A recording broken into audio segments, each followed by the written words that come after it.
rig, as it's been a while since I've streamed. Well, comparatively, it's been a while. Oi, oi, oi, that was loud. But it does let me know that our audio is working. It's great to see. Give me just a minute to get over into my Twitch dashboard. There we go. Brilliant. And headphones.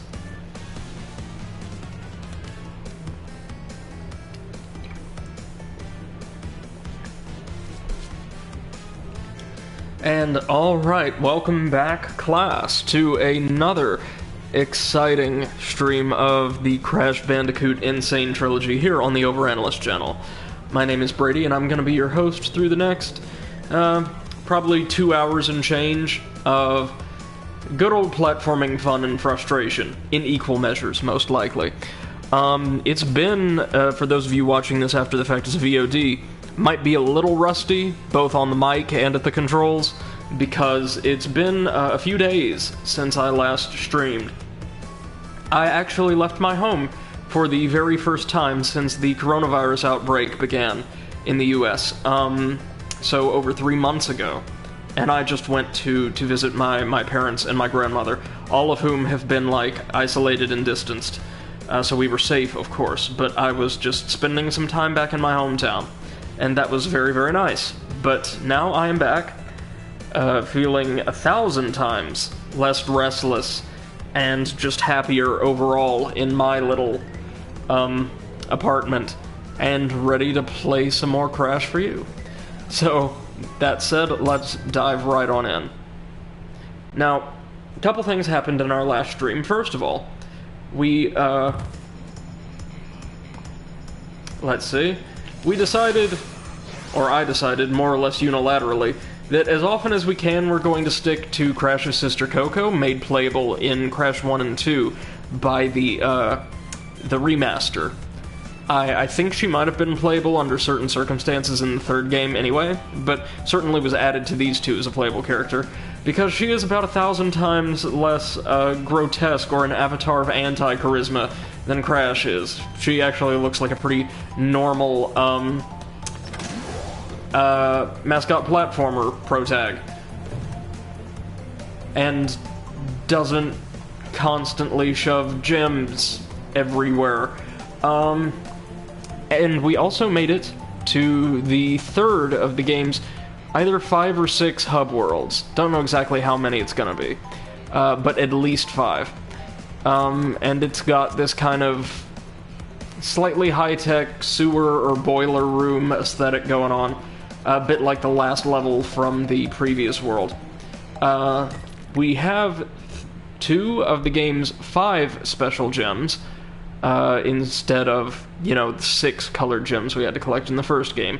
And we know where the red gem, so the second colored gem, in that little diagram on the right is. We just don't know how to access it.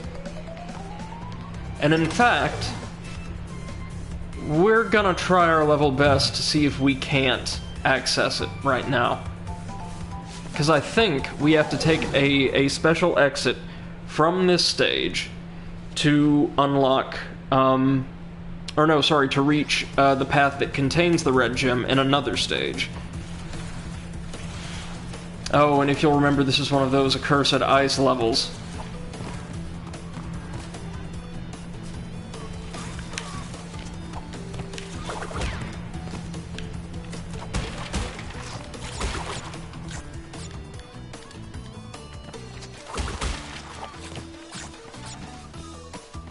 So our goal here, of course, isn't to break all the boxes this time, as we actually need the red gem even to do so. But rather, we're going to try to get ourselves that red gem by accessing its portal somewhere around here.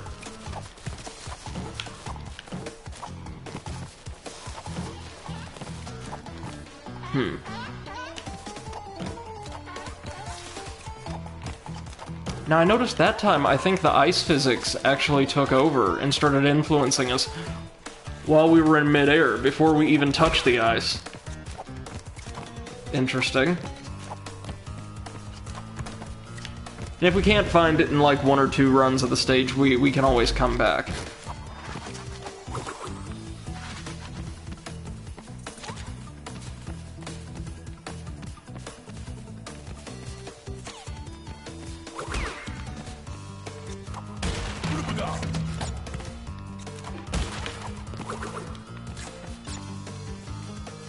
These 2D sections in the ice stages are pretty tricky, if I recall. Whew. There we go. Now, that's a pathway we can access with the red gem once we earn it.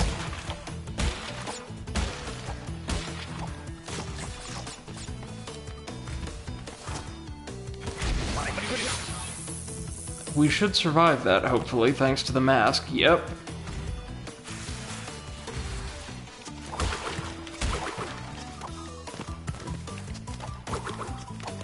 I actually want all the fruit I can get right now because we're not just, dripping in lives yet like we were toward our end of our run of the first game. Okay, so let's see. Oh, damn! I thought I could slide consecutively, but apparently you can't.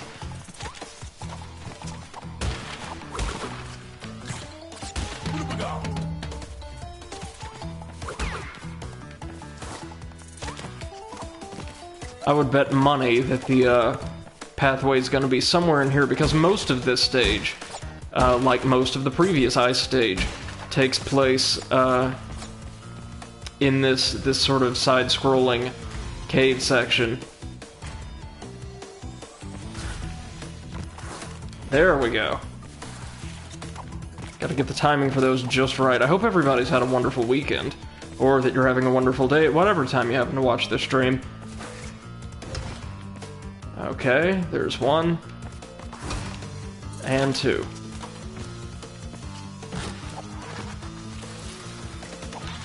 Not seeing anything.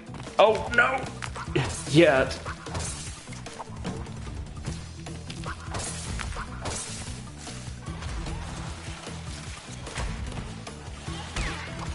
Oh, and you can slide to take out enemies. I totally forgot about that.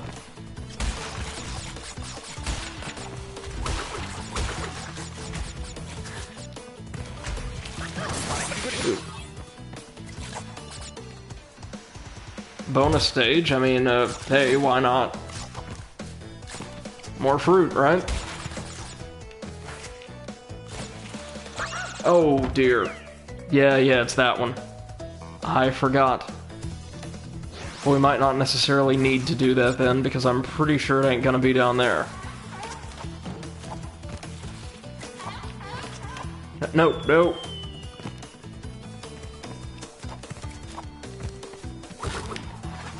Well, this is the only segment of the stage left.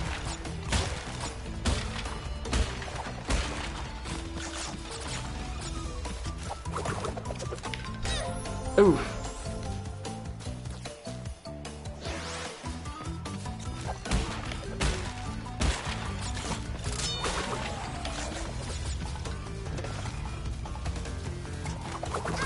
Oh, seriously? Same enemy twice? Wow.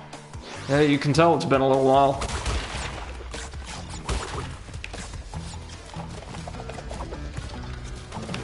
There we go.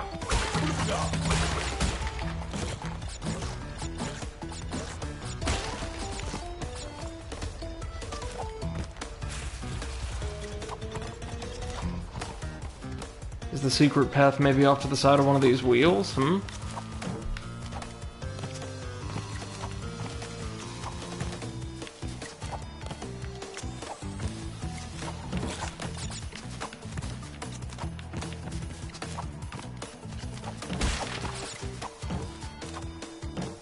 I'm going to bet yes, since that thing shattered in only 2 goes, meaning we probably want to sacrifice ourselves to get another shot at it. Just in case it has something to do with that spring box.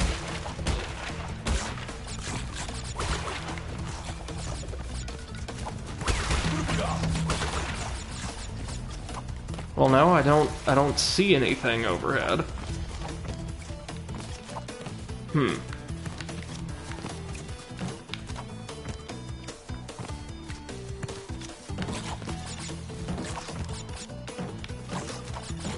Nope, okay, nothing there. Well, that's good to know.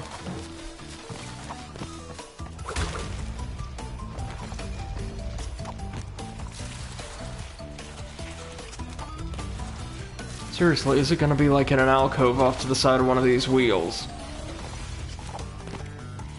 It's the only other place I can really think to look right now. And again, we probably will end up coming back to this stage later to actually get the gem.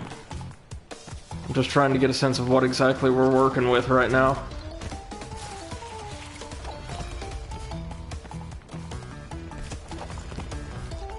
Nothing there. Huh.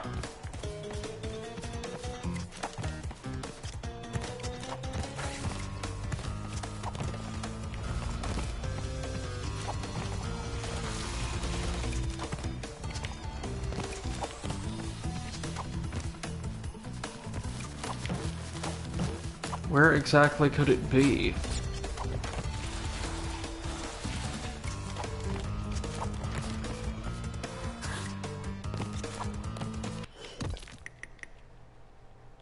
Let's give the stage one more run through. I'm not going to waste a ton of time on stream trying to track this thing down, but I do want to see where we're at.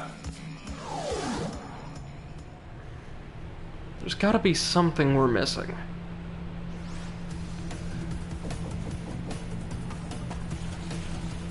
It's a surprising amount of places to hide stuff in an area that, or a level rather, that's designed to be more or less a straight shot.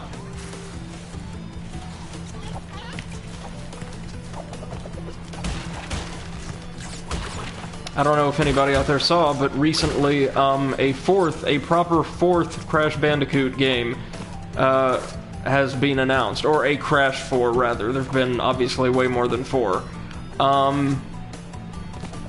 It's been announced for, I think, current and probably next-gen platforms, and it's called, I believe, Crash Bandicoot It's About Time. It's probably going to continue the time travel motif established by later entries in the series proper, as well as being a nice little dig at how long it's been since our buddy's gotten some love. Let's see. Well, we can't reach that, now can we?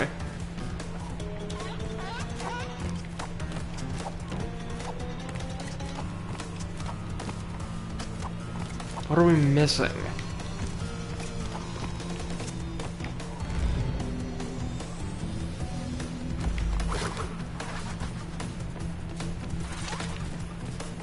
Can we defeat these by sliding into them? No! No, we cannot. Okay.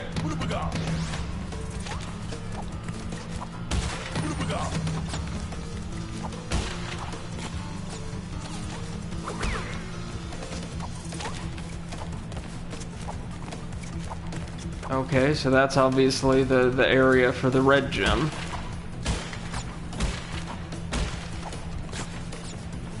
Where on earth... or the red gem platform, I'm sorry. But where on earth could the pathway to the gem itself be?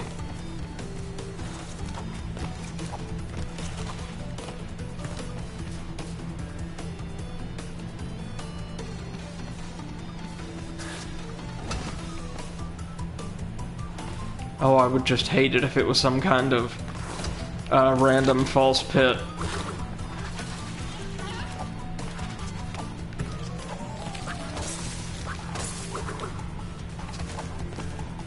Is there anything reflected in these ice walls that we can see?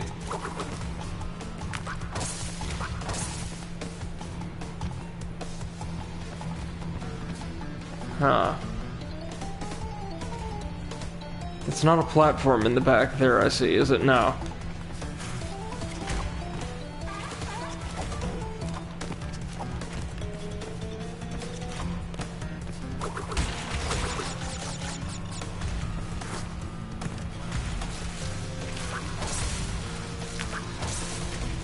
Yeah, we've been through all this.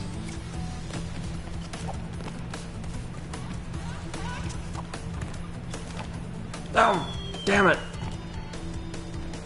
Well, and I am sorry here, but I actually kind of want to look this up. I know I've been looking up lots of secrets in these games, but it's largely for the purposes of not holding the stream down too long while also making sure we can get everything we need.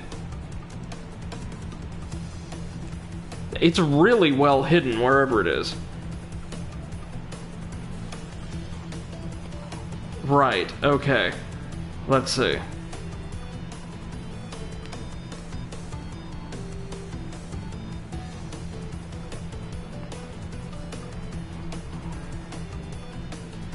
Let me see.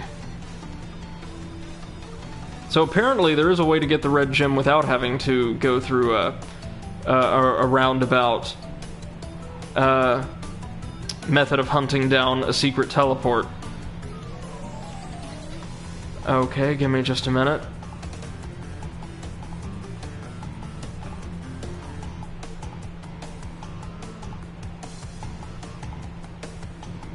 Okay.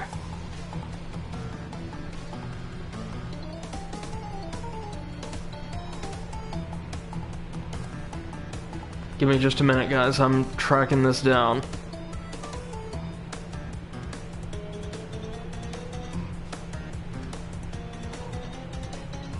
Mm-hmm.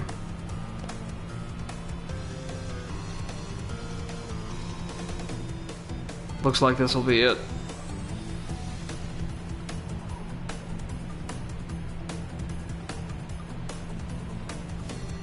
Seeing people complaining about slippery climb from the first game, I can relate.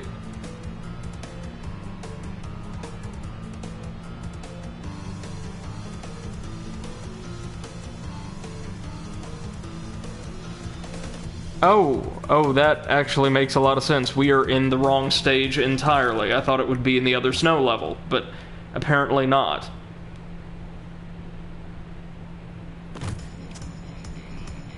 Huh. We're supposed to go here, to the river-based level. Okay. So let's try tracking it down somewhere in here. All I know is it's apparently not based on the actual, like, little, jet ski thingy. I'm such a scrub for looking up a guide for this game, but... well, we've got to see everything in this game to properly evaluate it at some point, and I don't want all of you fine folks out there watching to be stuck for hours just begging for it to end, or worse, not engaging with my videos and driving those sweet YouTube views up. So, you know, doing what I can. Okay.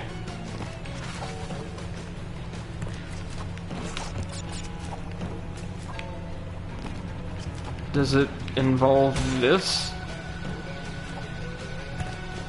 No? Oh. Do we see that platform over there? Maybe we're supposed to try and get there? Yeah. Huh. That's it. We earned the Jumping the Jet Board trophy.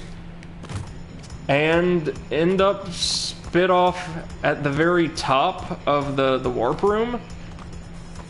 Yeah, this is the end of the game, obviously, as you could tell with the Cortex sigils there. Or no. Maybe this is a bonus warp room for those stages that are connected by unusual means. See, as we've got an air crash and a snow go portal here. That's probably what we're dealing with. And other than that, we've got 3 stages. So yeah, this is some kind of bonus hub. But with that now, we can head to Snow-Go. So weird that they would put it there, huh?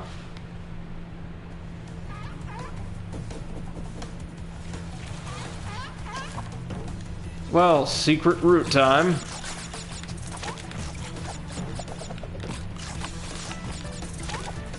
Oh, and it's gonna be a really tough ice-based obstacle course. Those tricky Crash Bandicoot ice physics. Hey, MC2M, hope you're doing well. It's been a little while. How's my weekend? Very good, thank you. I was finally able to get out of the house for the first time in over 3 months. Went back to my hometown just for a bit.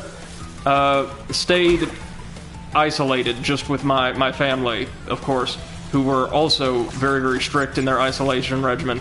And, oh lord.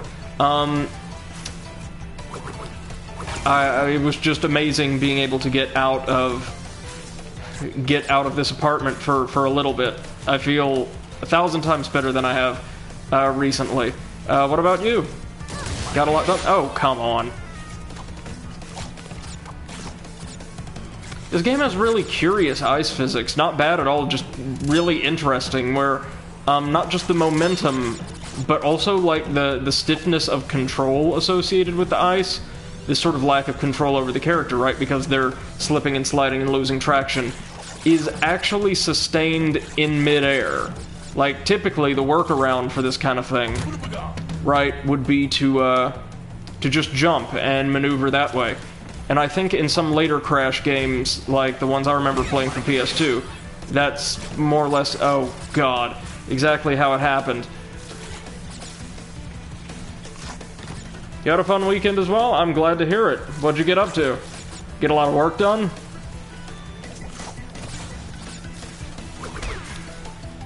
Oh my god. Oh. Shit. Topped with satisfactory nights. I take it there... Jesus. There's just a ton to do in that game.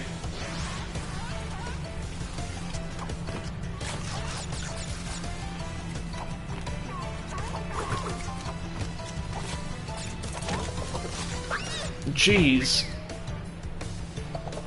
And remember now, we need to do this to get everything in this game. Ugh, Lord.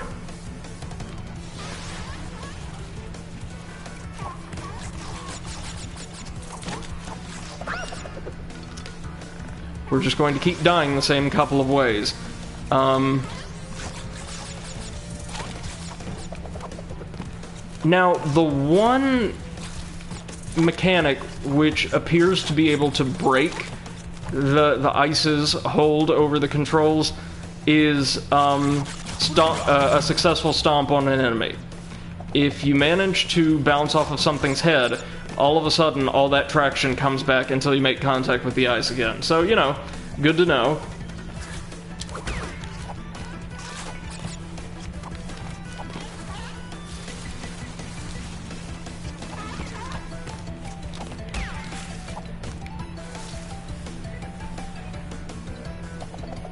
There we go.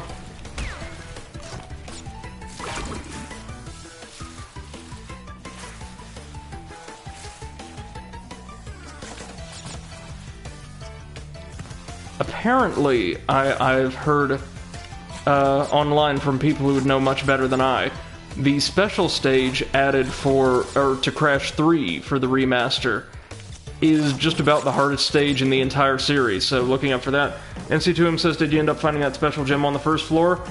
Well, I found out simply because I needed to advance the playthrough. I was like, okay, don't tell me, or I didn't want to look up how to get the gem, or how to get the pathway specifically. I just wanted to know what level it was in. Found out it had nothing to do with the ice stages at all, which is really weird.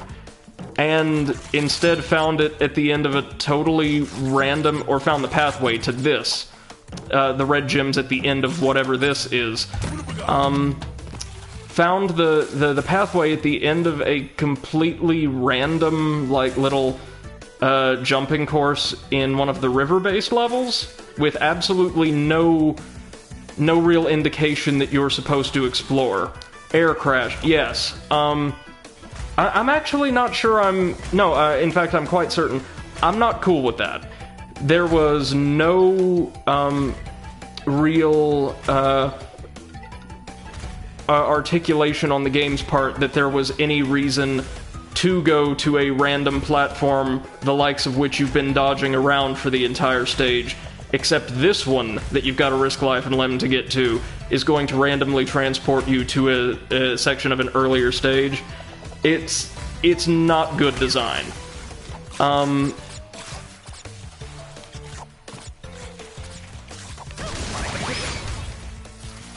Well, no, I get that, like, the positioning of the levels in the hub vis-a-vis each other is kind of clever, but I would have appreciated at least some kind of indication that, hey, either you're supposed to do something here, or there is something here to look for. And again, the fact that it's in that stage is no problem at all. That stage is actually one of my favorites from this second world. It's that at no point are we told that there's all of these little stone platforms, the likes of which you're mainly dodging around, and all of these boxes you're just supposed to be crushing. There's one section, if you recall, toward the end of that stage, where we are tasked with platforming across several of the little stone protrusions in order to get, like, a handful of boxes or something. And that's tangible, that's visible to the player. Hey, if you go do this thing, there is a reward waiting for you. You are supposed to traverse this terrain that normally you've been avoiding. There is absolutely no such visual language associated with the transport to this stage, which in fact occurs earlier in the level than the bit with the boxes. In other words, the player then is not trained to say, oh, maybe I should explore these, see what's over there. No, you're not supposed to.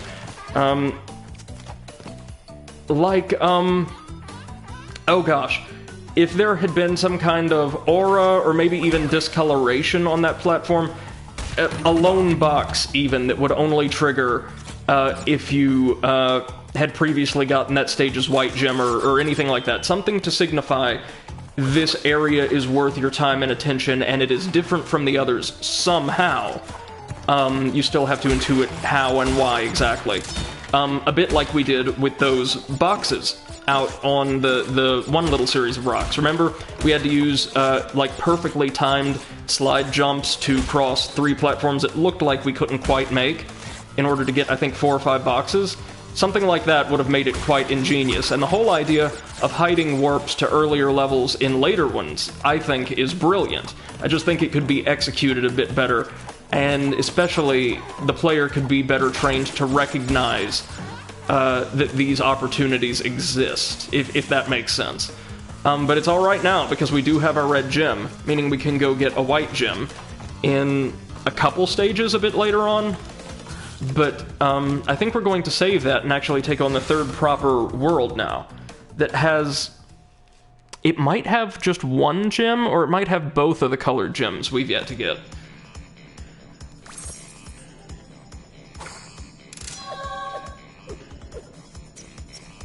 Oh boy, that was hard fought. Now, if you think these are tough, though...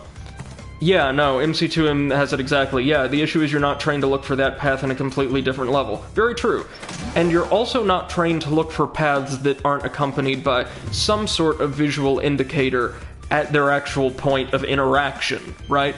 We've been taught maybe to look for things off-screen, or explore or push the boundaries of levels, but we've never been taught to go someplace where there isn't a platform or a logo or some kind of interactable object just to see what's over there, especially when that area is clearly visible.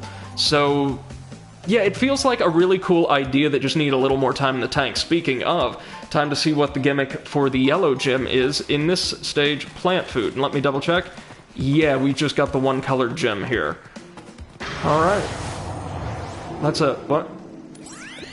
Good show, Crash. The Komodo brothers obviously lacked your mettle. But now's not the time to get cocky. There are still many crystals to obtain.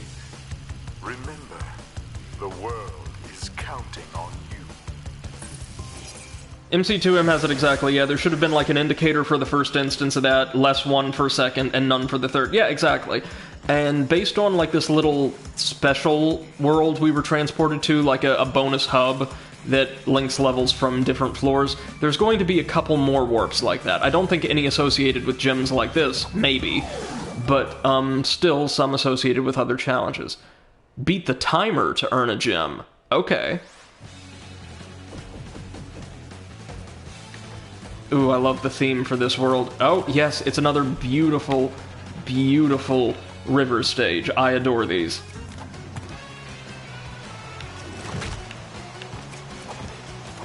I also appreciate how enemies that recur from the first game, at least in the remastered trilogy, have been given different color palettes, and many of them had their designs altered to reflect greater experimentation at the hands of Cortex and Engine, even though it doesn't affect their mechanics, because it just adds a little bit of visual diversity to the remastered trilogy. I really dig that. Oof, dang.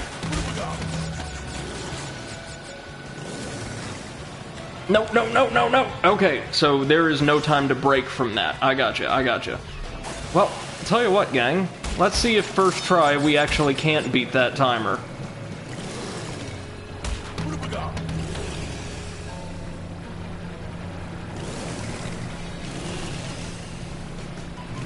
So there's very little in the way of cooldown for the boost.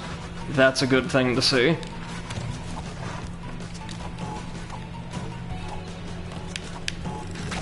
There's a bonus stage we'll have to come back for because we are going to be greedy and arrogant and try to get this on our first go. Oh, the plants are out now. I see, I see. Oof. There's our crystal, though.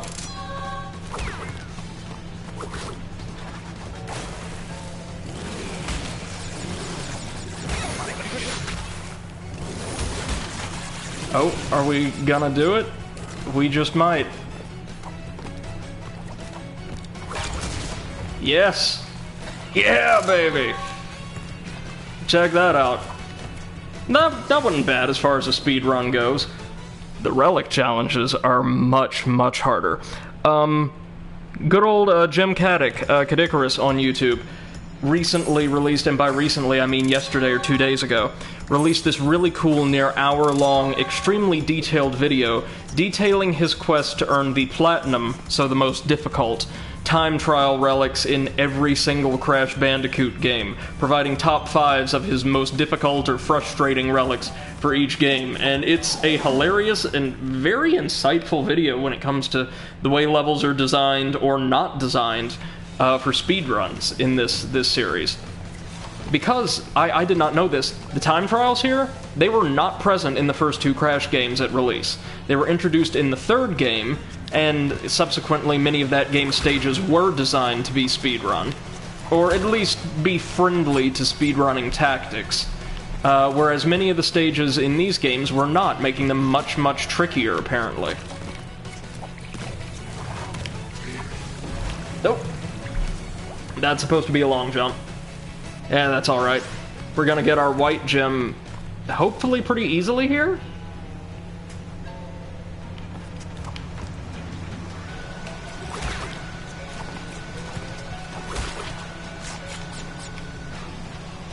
We can certainly see where the stage gets its name from now, can't we?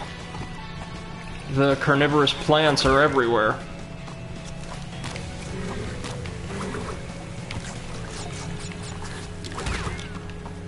There we go.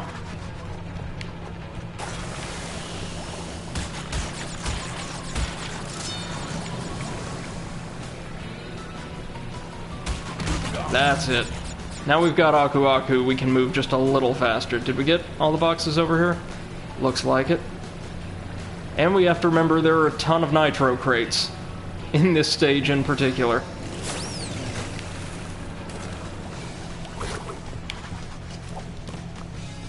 Alright.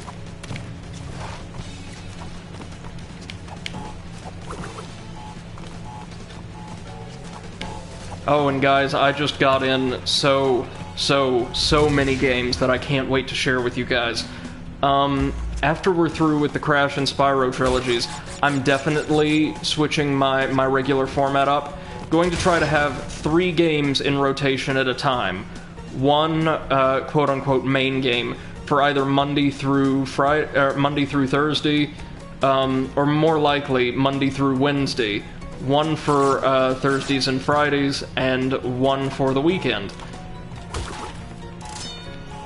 Hoping to play different genres in each of those slots as well.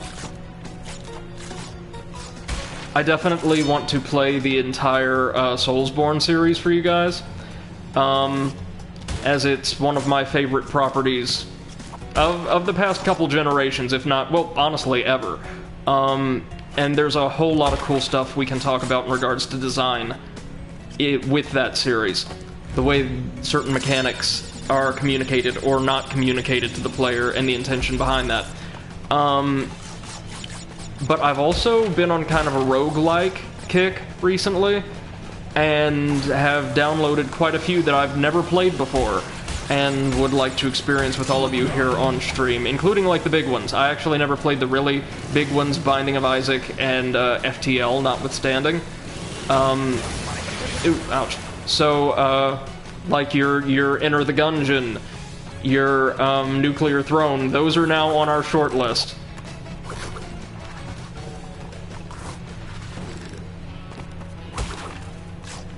Now see, here, the visual design really effectively communicates with boxes, enemies, fruit, all that. Hey, even though there's a water ski back there, you're probably supposed to explore this little side path first.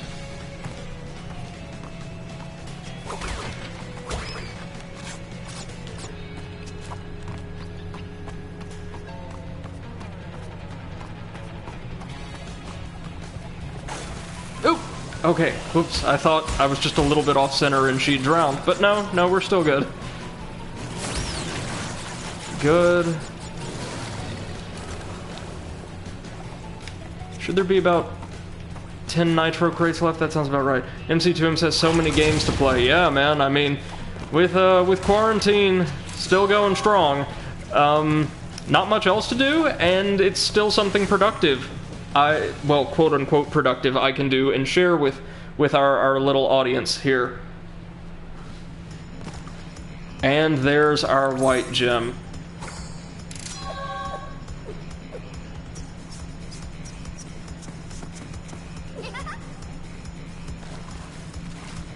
Alright, so now we're going back to the sewers. This stage has 2 white gems, meaning one of them has a special condition, and I just have to say how much I appreciate the addition of special gems. Oh, earning the yellow gem? Way ahead of you there, man. But how much I appreciate the additional diversity of, like, gem earn conditions in this game. Like, having special little objectives every stage or every other stage that you need to complete in order to 100% the game really does add a lot of much-needed variety. Oh, this is one of Cortex's scientists, and he's packing heat. Jeez. They've come a long way from just kind of helplessly tossing flasks at us. How many boxes we got? 57. Okay.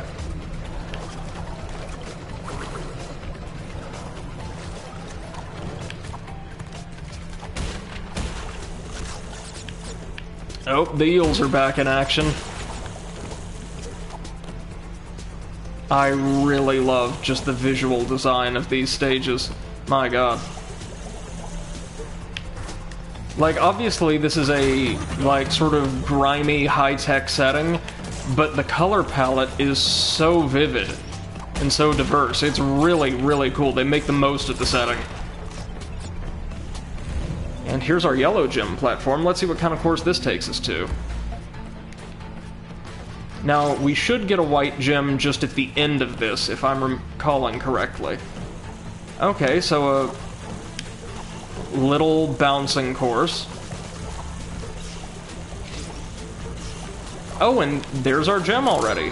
Nice! Nice!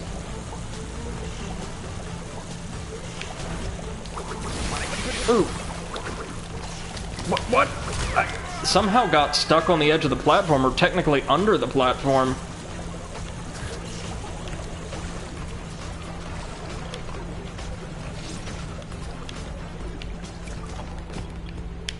So it's not getting to the gem that's gonna be tricky, it's getting to the exit alive.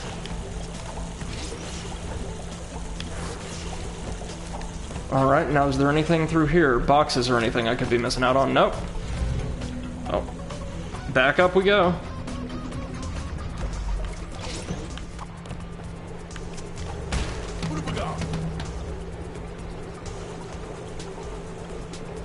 Well, we can't get through there, so we're gonna have to come back for our perfect gem run, or our perfect box run, and the associated gem. There we go.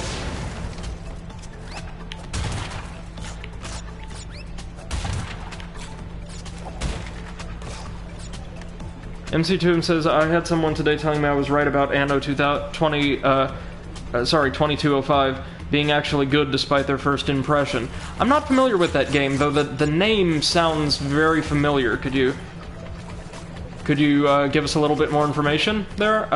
Say I'm happy when I manage to break assumptions. As am I.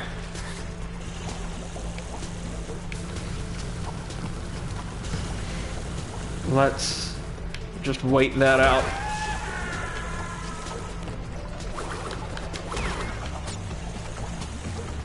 There's our crystal.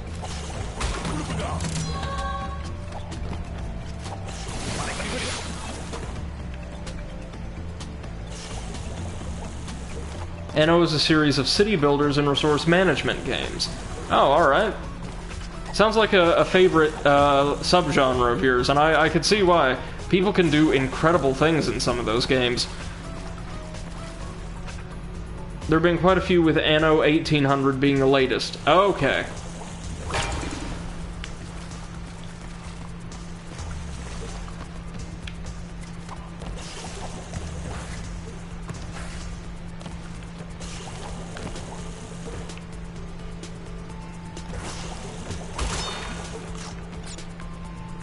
Now, I could be wrong, but I think this is the entry where we get introduced to, oh, I did not know that platform sinks if you stand on it long enough. Well, lesson learned. I think this is the game where we're introduced to most of the supporting villains that kind of make up Cortex's regular crew for most of the standard series. So that would be Dr. Engine, of course, but also Tiny the Tiger and Dingo Dial, I think. MC2 says city builders are kind of my replacement for collectathons. Well, you could certainly sink your time into one and never get bored or run out of things to do, that's for certain.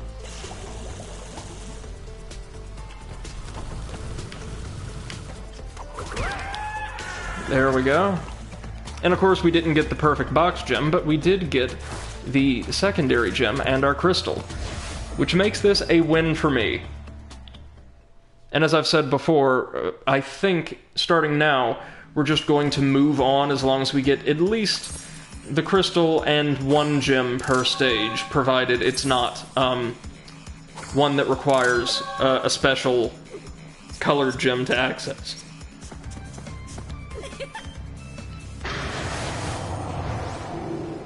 And we'll, like, go through and do, like, a complete run on the other end. I hacked into Cortex's computer and found detailed schematics for an improved Cortex Vortex and a suspicious-looking space station. I'm not sure, but Cortex might be trying to... So it looks like we go into space at the end of this game. I'm interested to see how Crash and its wonderful design team handle, like, the aesthetics of, like, I'm assuming retro sci-fi outer space. Okay, so we've got maybe another polar bear stage, and then these two, I've got no idea. Like, maybe one more jungle type stage, and... oh, there might be two bear stages. Hold on. Yep, this is a bear stage.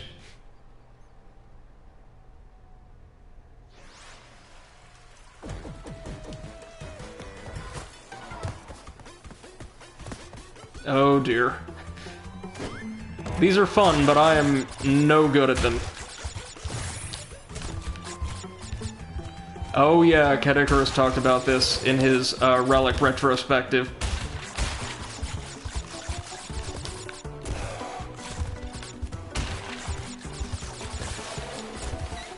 Oh, checkpoint, thank you God.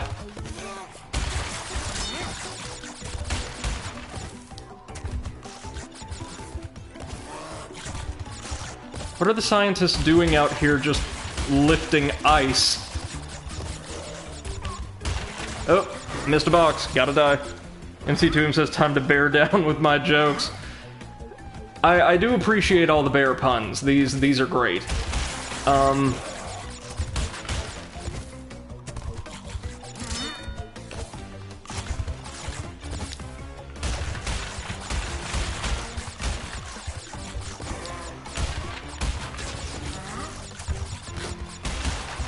There we go.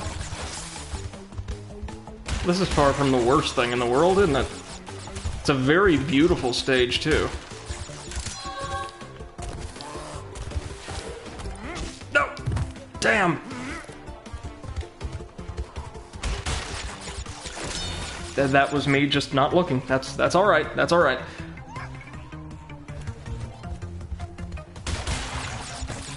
Normal Polar Bear himself is supposedly a playable character in a couple of the kart racers.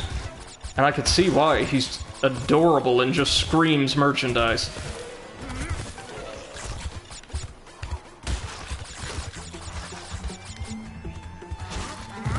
Oh, that's tricky.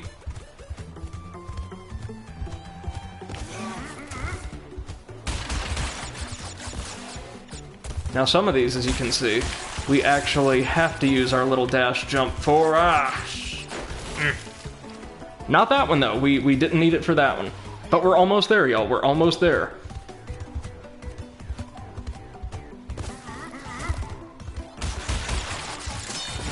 And, barring something unbearable happening, we should be able... Jesus. To make it out with, our white gem.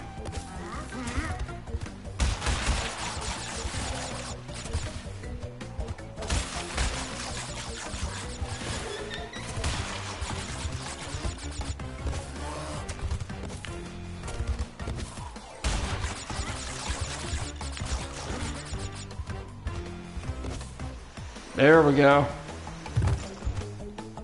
Ah, but this shan't be it everything, shall it? No, no, no, what are these?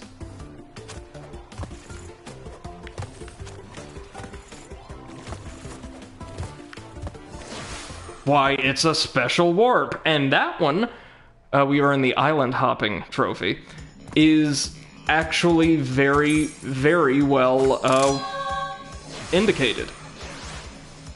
You see, the first time we played one of those bear-based stages... Oh, and it was a secret secondary gem. It wasn't even listed on the column down in the third level of the warp room. But that was properly visually indicated because the first time we played one of those bear stages, at the conclusion, Crash was just flung across that kind of watery ravine and lands at the entrance to the warp room.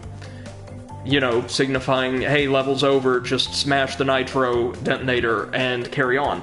But this time, as we're sent flying in, we see all of these unusual platforms that do not conform to the basic design aesthetics of the stage, instead mirroring the types of materials that we would see, say, in the warp room, or one of the forest stages. And they appear to be leading nowhere. At that point, if you've done your job properly, you've got all the boxes, you've detonated the nitro crates, so you know there's got to be some reason those platforms are there. They're not just more boxes. That's very well telegraphed for the player to encourage exploration in that direction, even if they don't know exactly why. That should have been the introduction to this mechanic, not air crash. Love that. Love it a lot. MC2M says, not gonna go with the classic unbearable stuff, but do bear in mind that bears are actually dangerous. Oh lord, yeah. Absolutely adorable critters, but they will destroy you. And, oh. It looks like almost every single stage in the third, level of the warp room has a secondary exit associated with it. Here's Road to Ruin, here's, I think, Totally Bare. This is from a different, hub, I'm certain. But... well, now we've got to go get the standard gem from, the bear-themed stage. Once again, up we go.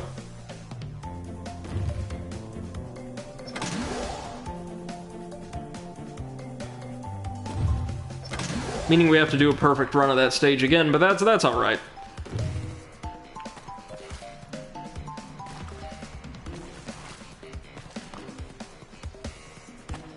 Or no, Totally Bear must be on a higher level as well, but Road to Ruin has a secret warp and presumably gem associated with it. Alright. Let's give it our level best.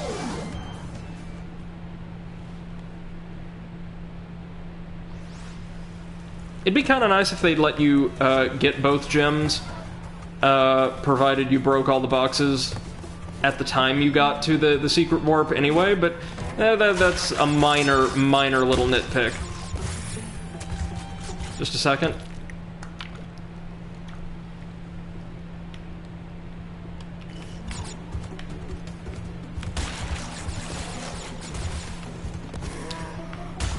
Now, I don't know for certain how many... Oh, jeez. How many worlds this game is gonna have. I know it has at least 5, and if we get all of the gems to Embryo, we should then be able to take on Cortex, but I don't know then if he has his own separate 6th world, or if it's just like one more stage and then the boss, or even just the boss. You know what I'm saying?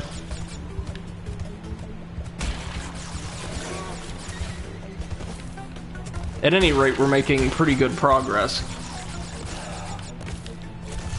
That is the most nerve-wracking jump in the entire stage.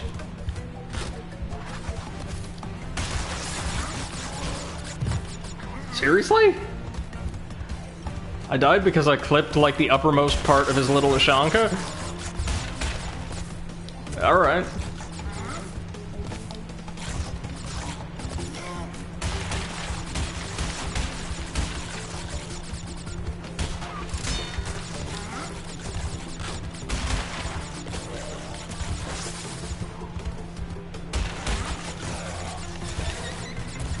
Okay, we're doing much better this run.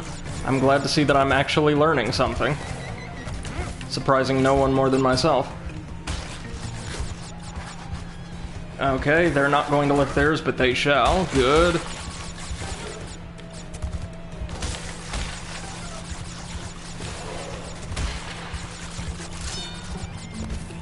Alright, we got some nitros. And that should be it. MC2M says, oh god, Apple announced the transition from Intel processors to their own ARM chips. Oh, good. Good. Because if it ain't broke, break it, right? Apple technology's so reliable and so incredibly diverse in its standard range of performance.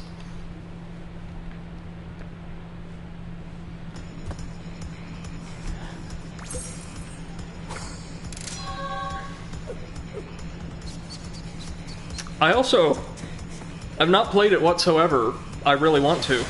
I recently bought the Final Fantasy VII Remake, and I thought about streaming that, provided there isn't a ton of scenes that, like, Square Enix has blocked on PS4 share, in which case I'll need to get that capture card up and running. Alright. On to Road to Ruin. Interested to see what this one is like.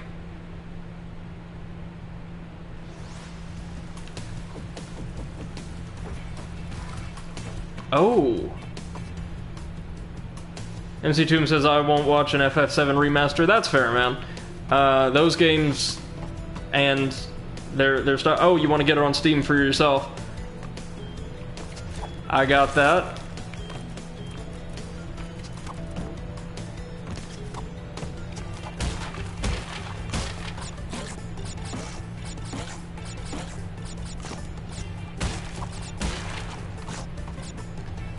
I notice, like, we get our biggest audience right near the end of the working week, usually, for whatever reason.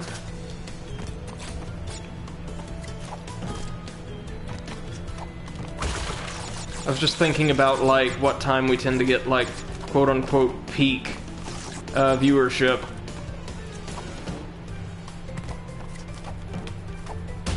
There we go. Now we have to remember about those wireframe crates earlier on.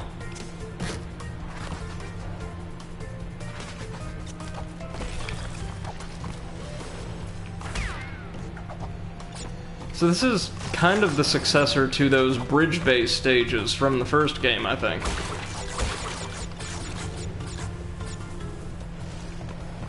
And it's pretty long at that. Ooh, death platform, yay!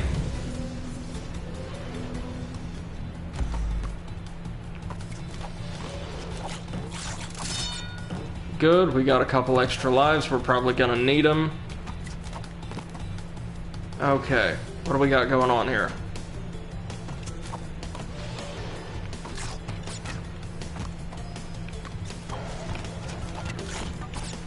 MC2M says, sounds more like a successor to the Pyramid Interior stages.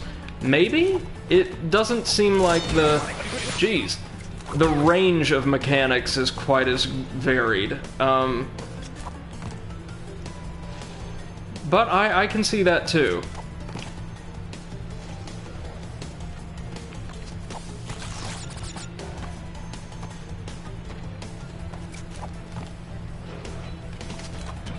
Oh, jeez. Yeah, this is gonna be tough for the Donkey Kong wannabes alone. Oh, crap! So we've got to restart the stage. Okay, okay. That one does not start you right by, effectively, the death platform the same way that, the World 2 river-based stage did. I think that was Air Crash 2.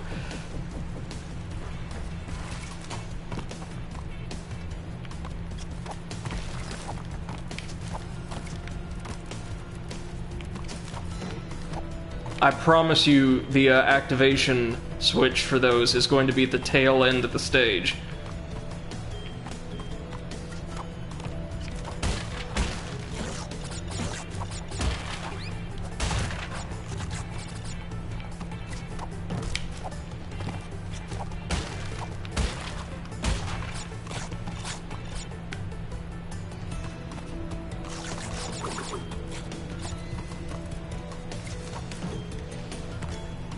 MC2M says, this log-throwing monster puzzle reminds me of another amazing game. Amazing for a dev, at least. What's that? Oh, Zombie Night Terror. Or Zombie Night Terror, rather. I've never heard of that.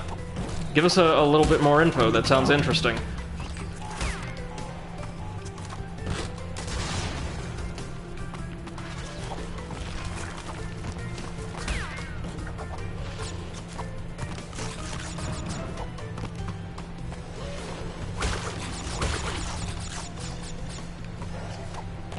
Lemmings, but with zombies. Oh, that actually sounds like a great way to pass an evening.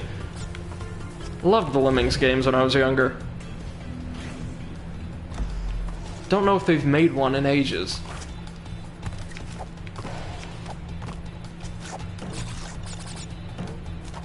Oh look, we can still see Cortex's tower in the background.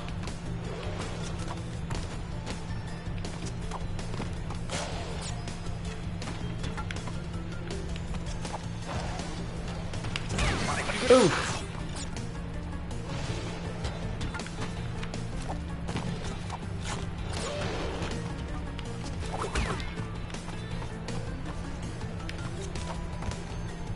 It's a hard game but has some nice variation. Much like the Lemmings, I remember then. Including the incredible Gertrude stage, something mechanically similar to this, I would assume. Oh, die! Sheesh.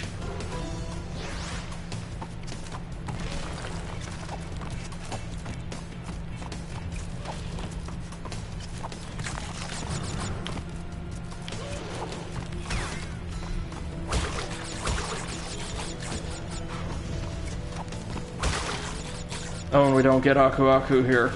Oh no. Well, I'm sure we'll just have to do this 3 or 4 times. Defeat the monkeys in a row, that is, not actually attempt this. There's probably going to be way more deaths than that. And we'll have ourselves a nice shiny gem.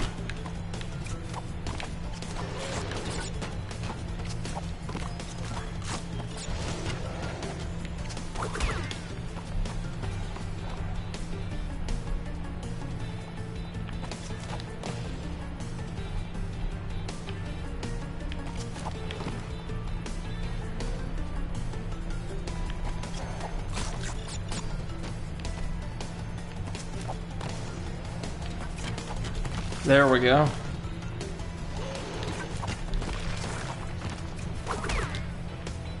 Oh, jeez. Look at this. Oh, and they're slick. Oh, they're slick. Oh gosh, this camera angle. But there's our gem. Yes! MC2M says, that game also has a stadium stage where you have to make zombies jump over a deadly vehicle, creating a wave if done well. Ooh. Sounds like Lemmings for the modern age. Might have to check that out.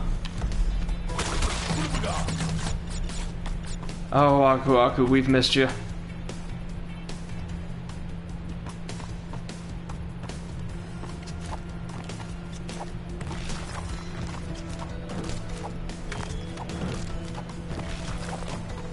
There we are.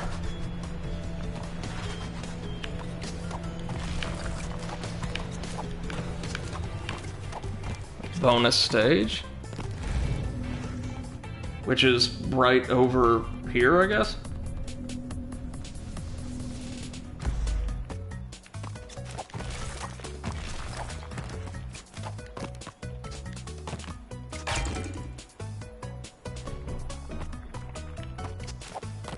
Oh, this is clever.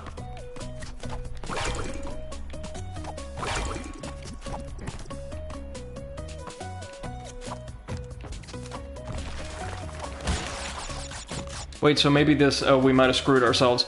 But maybe this lets us back out... No, near the entrance. I love that the platforms repair themselves. That's lovely.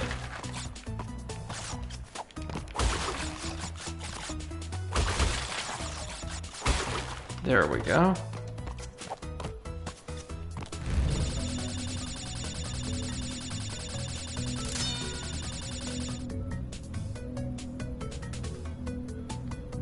Well, that wasn't too bad at all.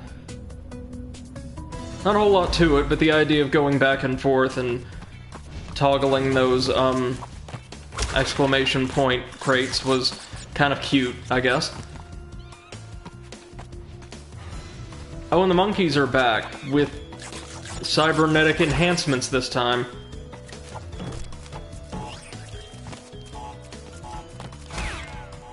MC2M says, Zombie Night Terror is really clever with its mechanics and stories. It gave me a good laugh. Something we all need right about now, I'd imagine. No, it sounds like a really cool game, conceptually. Ah, but we're going to have to go back, at any rate, even if we weren't interested in getting the second gem this go-around, because we weren't able to grab the crystal. Looks like you skip quite a bit of that stage if you take the death path. But not like it matters, we're gonna need to do all this sooner or later anyway, right?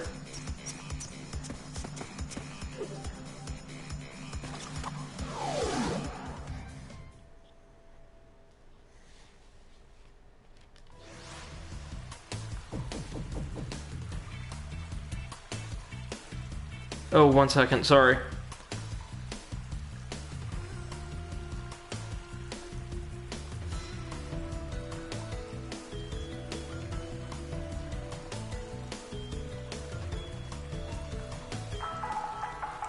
There we go.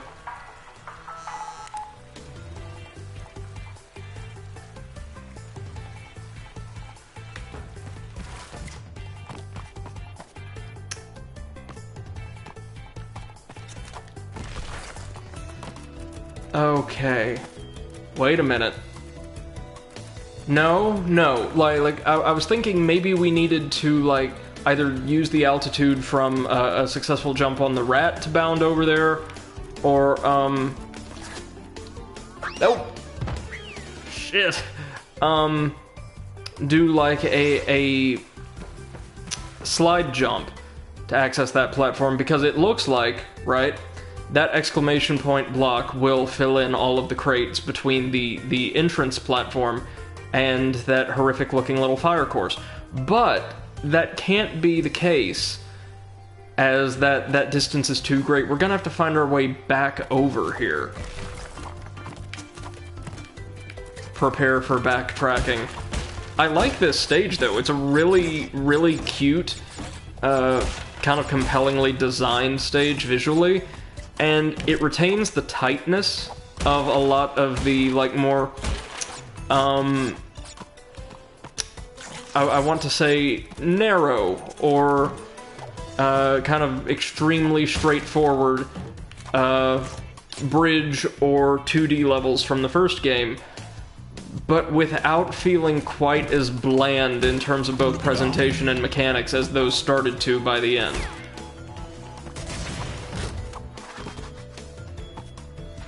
So let's keep our eyes open for any secret pathways that old Brady might miss. Slash definitely did miss.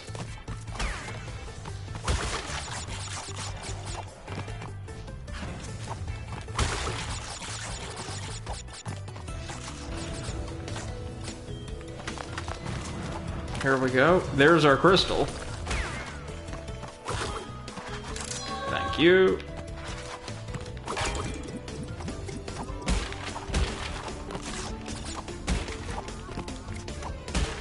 Good. Good. Good.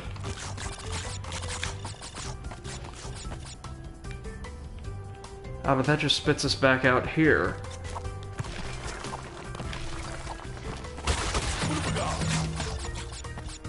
So we're gonna have to do something that I missed probably earlier on in the stage, maybe? Unless there's something that really does drop us back near the entrance. Damn it, I did not mean to do that, obviously. Can we access, like, those side pathways? No. Like the sort of green stone in the background. I was just curious. The answer, of course, is no.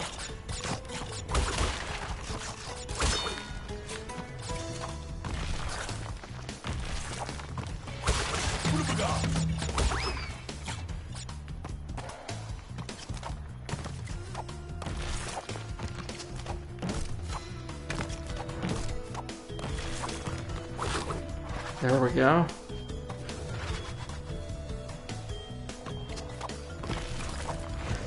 I get this feeling I definitely missed something much earlier on in the stage.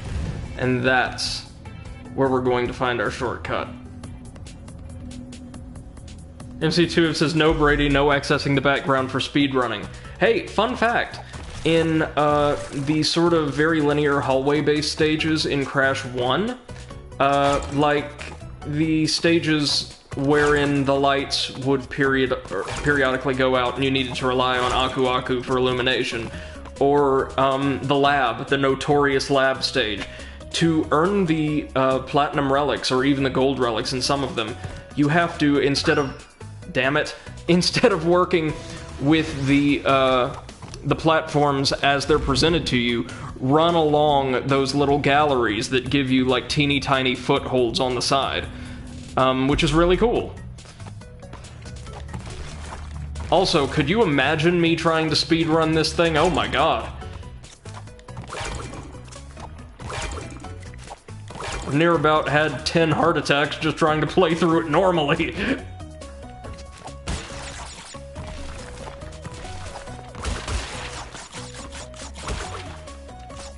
I actually kind of would like to look up a Crash speedrun, though, like a 100% run with all the gems and everything.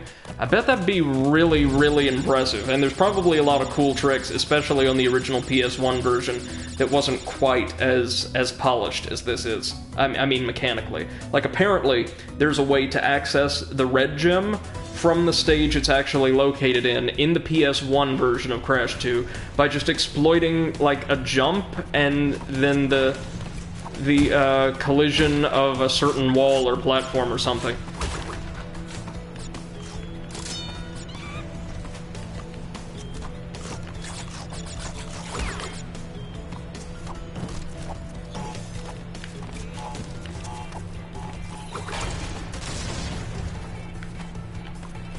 Okay, so we got our crystal, but we still need that gem.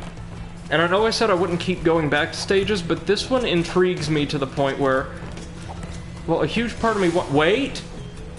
Wait. Do you remember that this stage had a portal in sort of the secret warp area? So what I bet is we're going to have to take a secret little causeway from one of the later stages back to Road to Ruin to get all of its boxes. Since we've already got the gem and the special gem and the crystal. Now it's on to Unbearable. And back to Mr. Anti-Charisma himself. The giant bear opens a secret passage. Oh, it's a chase stage. Interesting.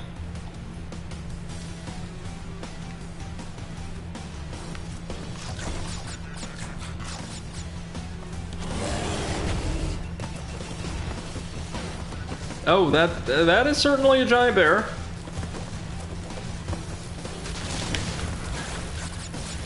Yeah, Crash, this is something you might want to keep back from.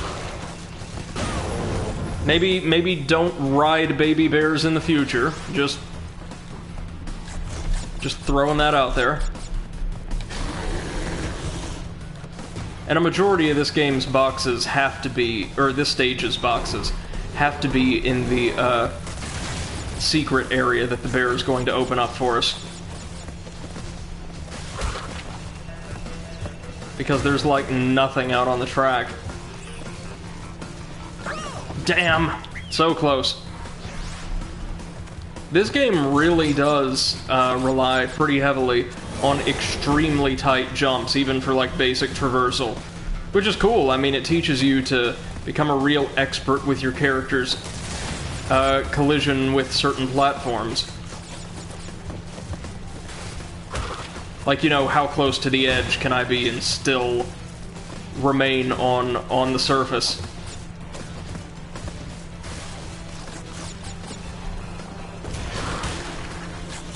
There we go, this bear's down for the count. Can we, no. But look out! It just passed Crash off to the next member of its relay team. And we're running. And we're running. Very, very fast. What are all these trellises doing out in the middle of nowhere, for that matter?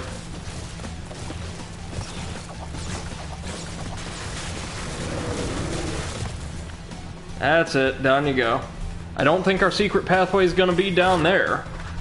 But I could be wrong, as I very frequently have been before. Bonus stage, here we go.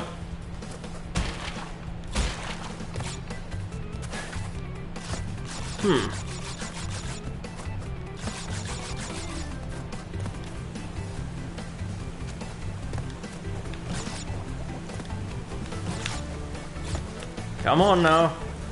Oh, it's actually too high up for us. That ain't though. I'm really digging the slide jump, especially now that I've kind of mastered its use. You can not only maintain your verticality for a little while after leaving a platform, provided you're sliding, you can also gain some insane speed and height to your jump.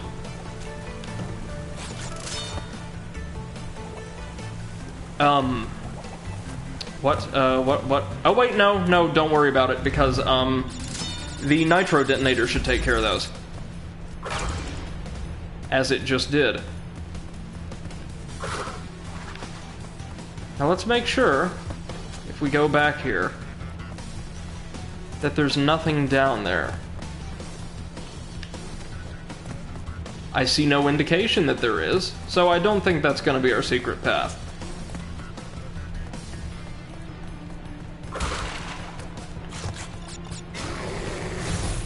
Oh, jeez.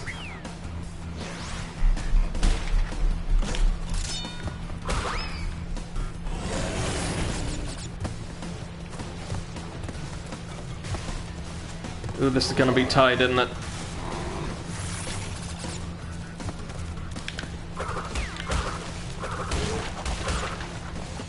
At least the bear can handle most boxes for us. Oh, crap. These are fun stages, they are, they just rely on extremely quick decision-making. Something I am demonstrably not exactly a world-class master at.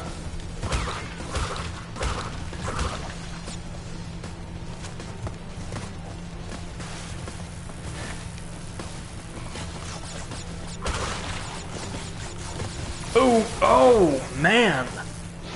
Oh, so we're gonna have to get well ahead of the bear, vault over the trellis, and immediately take down, or drop into a slide. No, we don't. We can break through the trellises. Okay.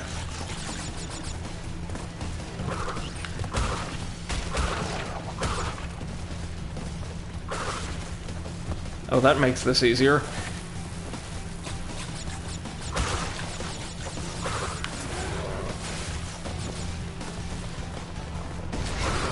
Shouldn't you be, you know, electrocuted right now? Oh no. Oh no! Okay, yeah, that was an instant kill. I should have seen what type of box it was before charging blindly at it, but oh man.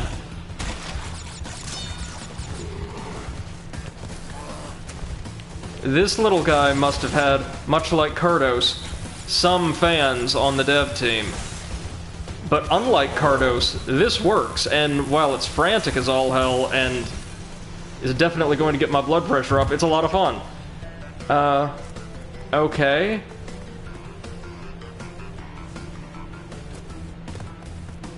So we didn't find our secret pathway.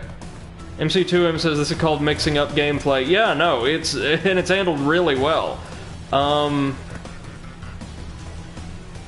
I quite like that, actually. Well done. Well done. Now, okay, we obviously missed the secret pathway, but I have a feeling it is going to be around the bridge that bear smashed open. Because, well, we have no other opportunity to interact with areas of the world that the bears have been through after we, disable them. But I'm sure you've noticed that things are getting harder. The last 10 Not really. will be the hardest to gather, and our enemies will be sending their strongest forces to thwart you. I'll contact you again when you have completed the next warp room. Yeah, MC2M says I would try to jump into the pit next time. That is exactly what we're going to do just now. Because I kind of really want to. Oh, can we not? Oh, we're forced to go into a boss battle as soon as we collect all the crystals from a given world. Gotcha, gotcha.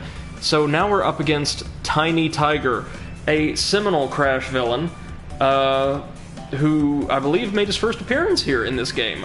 Most of the bosses we're gonna see, I think, are those recurring characters that are like the series' defining bosses and villains, with the exceptions of the Komodo Bros from World 2, who, outside of the racing games, I don't know ever make additional appearances, and Ripper Roo, who makes a couple more appearances but has never fought directly in a big game like this again. So yeah, it's time to meet Tiny, who, of course, is anything but. I love his character design. He looks like he should be selling some type of snack food. And he fights us in space. Okay, now these platforms are going to sink. And given...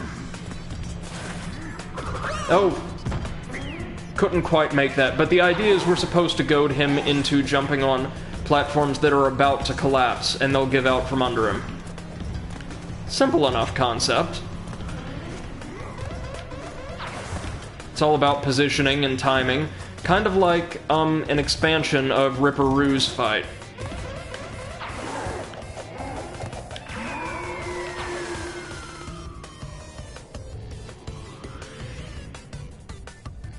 Alright, big guy. Do you have some kind of desperation attack, or is it just... Nope, it is just following us around in the same exact pattern we jump in, which is cool. They give you enough time, visual and auditory warnings that the platforms are about to fall before they do, so it's never like a huge surprise. Oh, so I take it now it's going to be one platform at a time.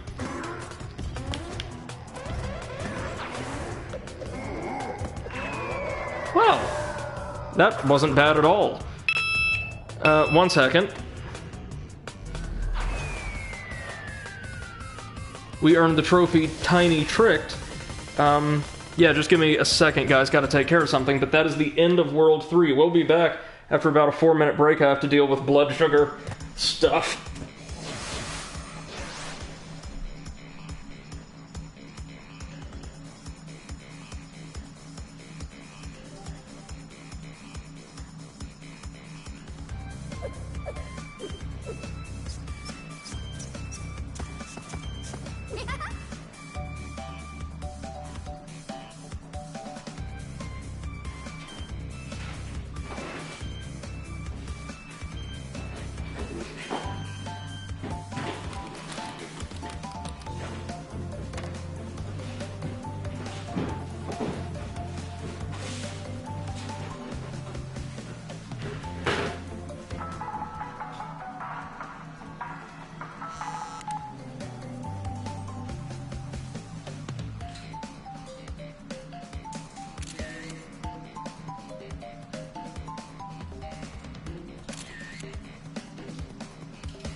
Alright, we should be good to go now. Sorry about that. Blood sugar went kind of unexpectedly high, so I had to take some insulin. That is going to be significantly alleviated once I get in an elliptical machine that we ordered just a few days ago. See, in a lot of type 1 diabetics, myself included, prolonged inactivity, regardless of diet, anything like that, cultivates what's known as insulin resistance, meaning whatever insulin you take works far less efficiently in the body than it should. It's not transported around, I believe, as effectively as it could. Oh, thank you very much.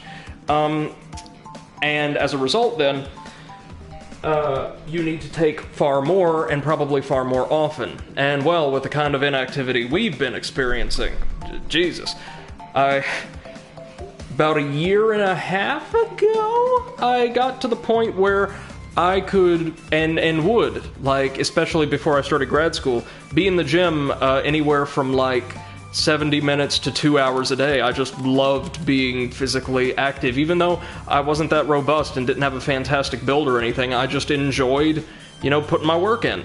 I needed practically no insulin after a workout on a given day, which saves both, reaps great benefits, allows one to reap great benefits in terms of, well, personal health, of course, but also, at least in the US, with the way our healthcare system works, a whole lot of money, because, insulin is not expensive here.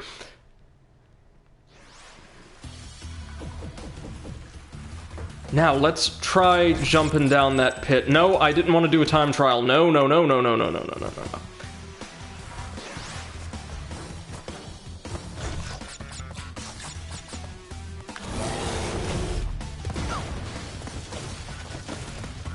Not the best start in the world. But our buddy Crash can do it. Probably. Hopefully.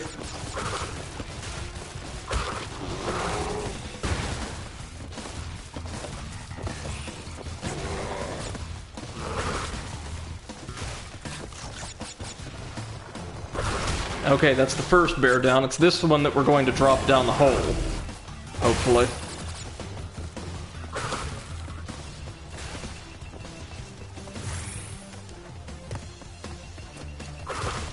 A whole lot of, like, Arctic or snow-themed stages in this game, I'm noticing. Okay.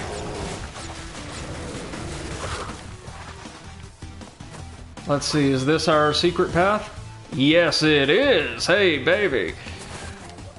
Alright, let's see what we got. Oh! And the scientists are just straight up trying to tag us now. Oh, that's good. Oh, man! Man! Man! Ah. Let's try that again.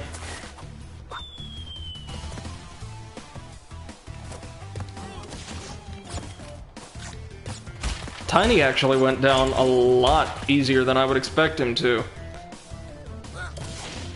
It was still a solid fight for this part of the game, though, I think.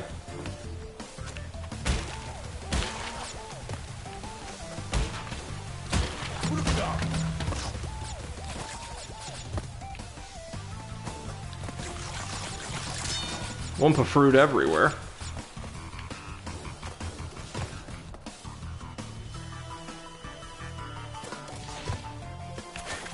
I don't care if we get shot.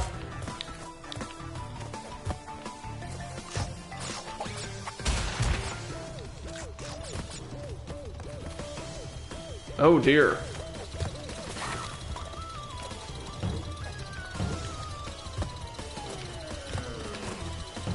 Now that's just a little tricky, isn't it? Oh, God. Okay, so as we've come to expect, in Crash 2, unlike Crash 1, where the difficulty was just earning the gems, or, like, finding secret routes or something, in Crash 2, the difficulty seems to be more involved with actually navigating them successfully. Like, they're legitimate challenges and not just treasure runs, which I think is pretty solid design. Makes them more interesting, at least.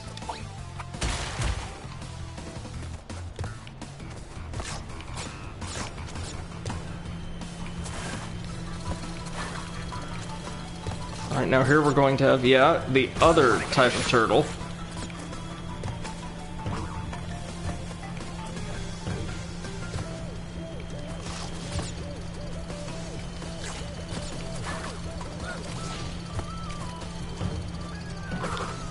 There we go. Oh, they give us a checkpoint too, thank you God.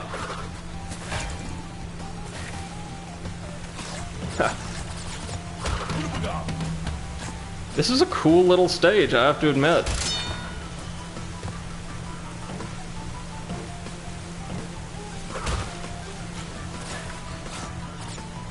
Oh, an armored armadillo.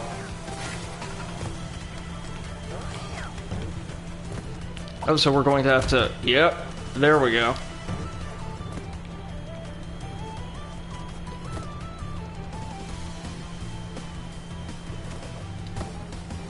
Whew. This is tight, y'all.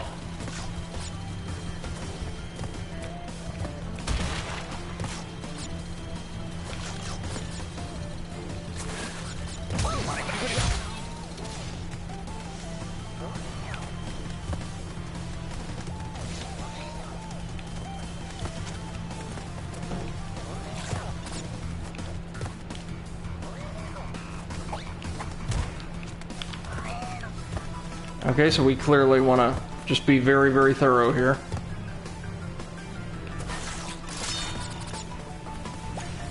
And oh man, it's still not over. The moles are back. Oh no, no, no, no! This is a very long bonus area.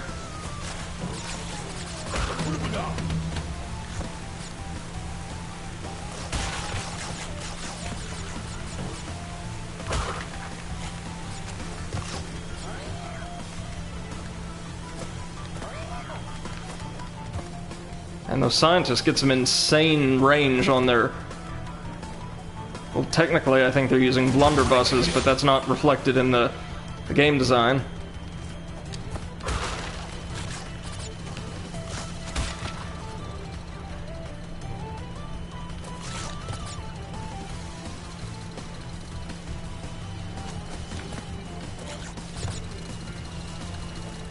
No!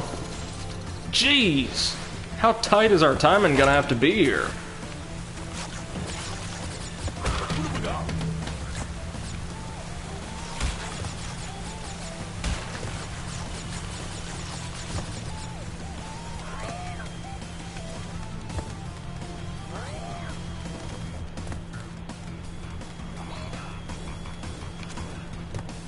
There we go. Got that part, no problem.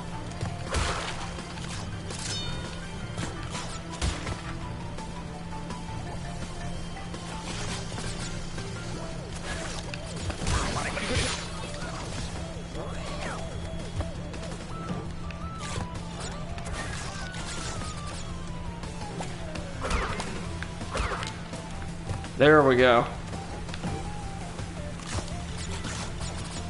Oh, and good night, it's still not over. My god! This could be a stage unto itself.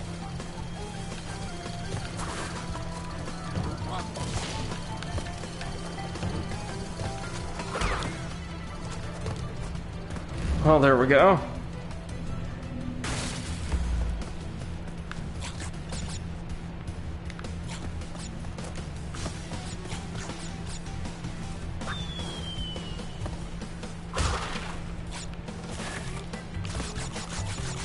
Now for the comparatively easy bonus stage.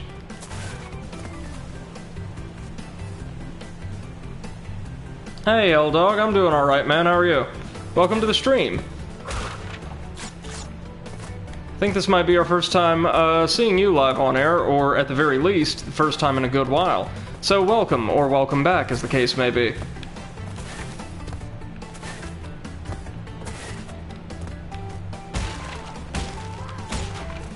Doing good? Glad to hear it. Glad to hear it.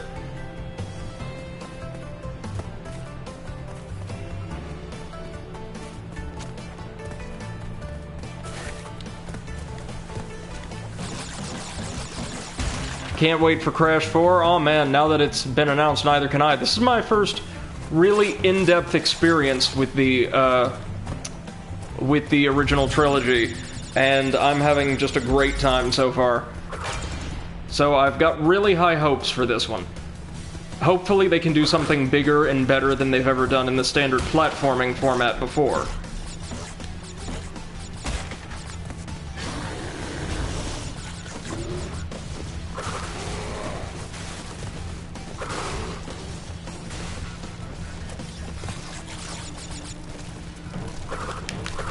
No, no, no, no, no.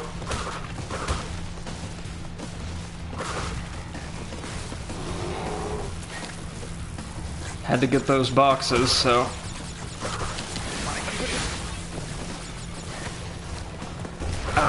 just barely. Thank you, Aku Aku. Now let's ride this poor terrified bear cub to victory. Oh, damn. The second time that's happened to me there. Now notice, by and large, it appears these bear cubs are not willing mounts. They appear terrified for their lives because, well, I mean, who wouldn't with Crash bearing down on them?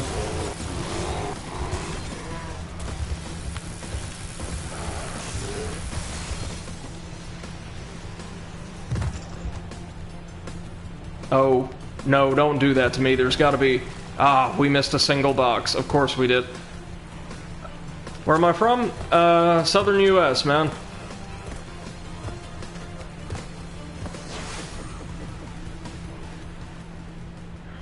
Been doing this, well, actual, like, regular streaming now for a little over a month, give or take. I've had the channel for a while, just didn't do anything with it for the longest time. We will come back for that, Jim. So far, we have 17 of them, wow. Time to move up to our 4th world. Oh, and it's got more advanced... From Philly, hey, nice.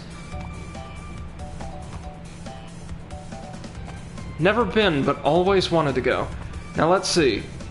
Do we have... Yes, we do. Our 5th and final colored gem present here.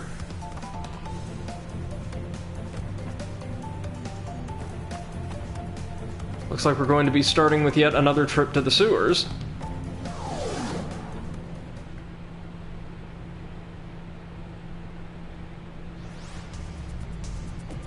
What state? I'm based out of and work in Tennessee.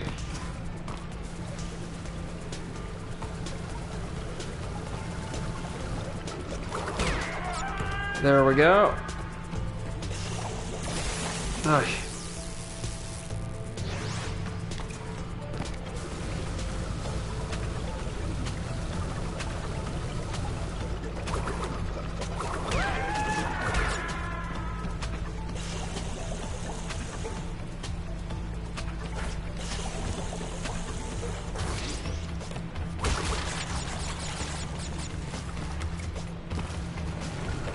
Ooh.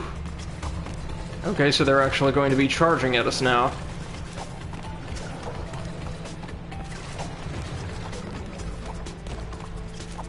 It's gonna make things just a little bit more difficult.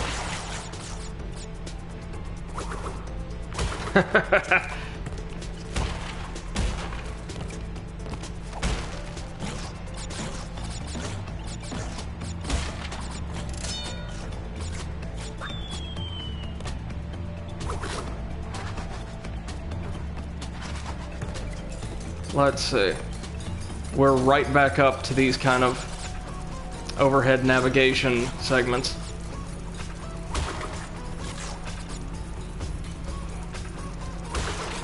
Getting PS5? Probably at some point. It's gonna depend on the price point. It sounds like it could be a pretty hefty investment at launch right now. But yeah, I would like to. If only because everything's going to be, you know, produced for that console generation in a short span of time. Oof.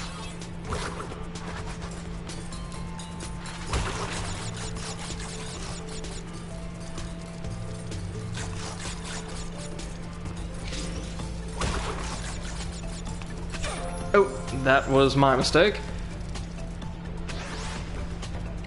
So we're using a similar template, but with a totally different gameplay design. Looks like the entire stage is based around these overhanging segments now, or these overhead, like kind of grappling sections.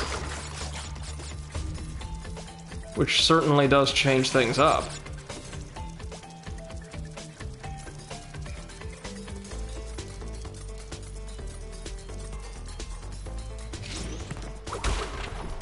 Okay. Alright, there is clear space down here. Should you still get Crash 4 and PS5? Honestly, I don't know. It would depend entirely on, you know, your desire to get the game and the console alike. I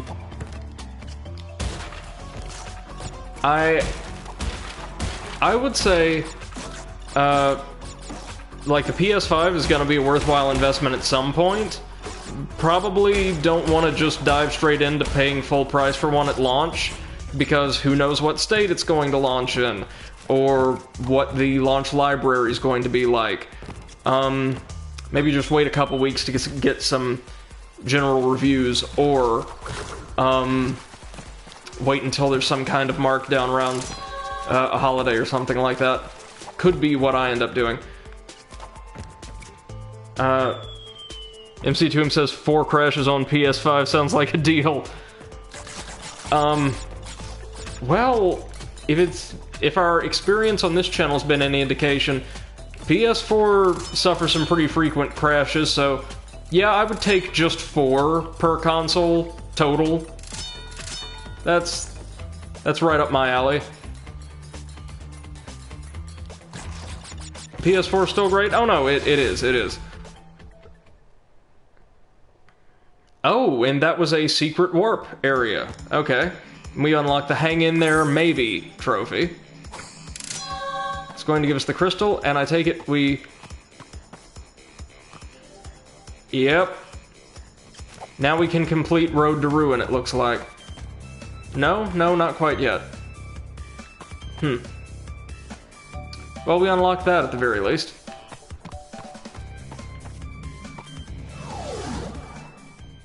Oh no, it's a totally different stage. Totally Fly.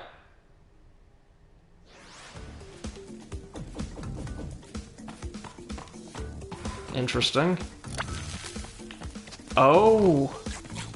It's going to be like the successor to the Lights Out stages.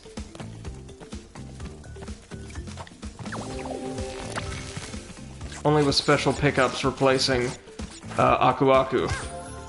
Damn it.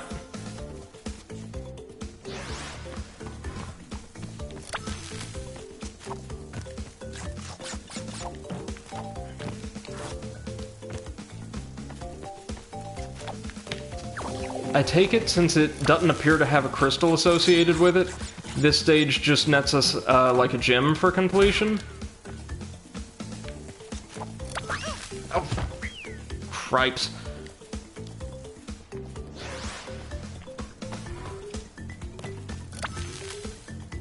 so many more PS4 games are coming before PS5. That's definitely true. Now, a lot of them later on this year, at least like the major releases, sound like they're going to be ported. But I don't even know exactly how worthwhile some of those ports will be. But you're absolutely right.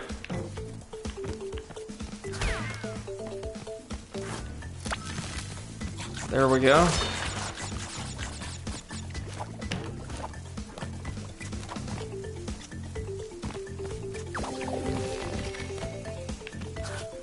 There's our checkpoint, that's the way.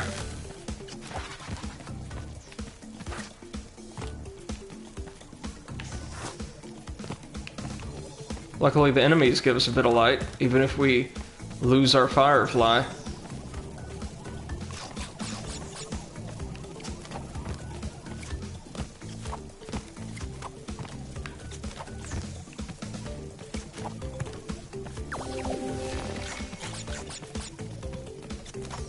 There we are. Bonus stage. Thank you.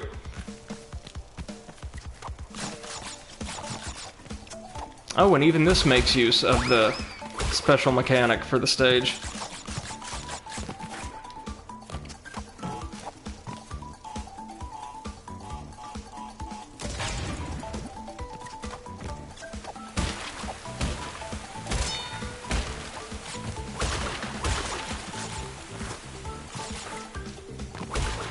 Huh?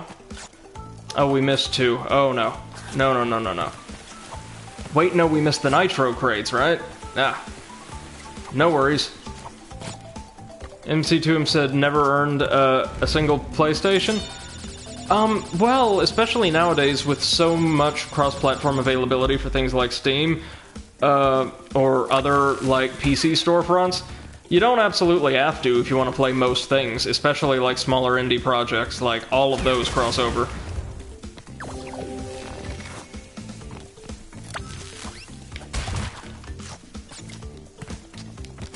Oh, come on. There we go.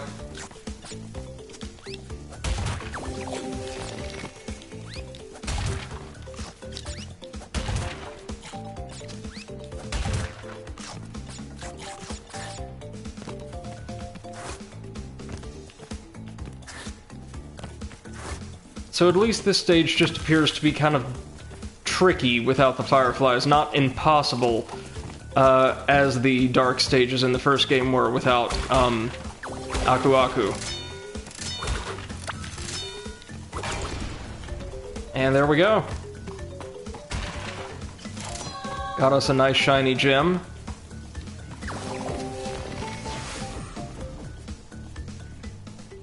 And that might be all we get there? I'm thinking? Yes, it is actually.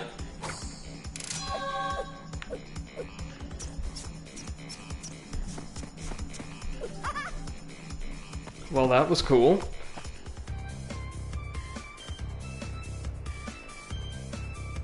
Dog says it's a tough decision. Oh, it definitely is.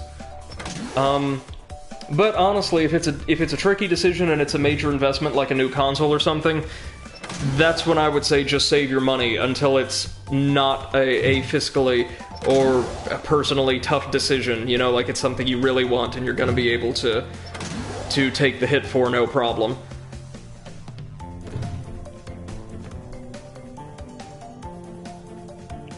Alright, now let's try actually getting all of the boxes here.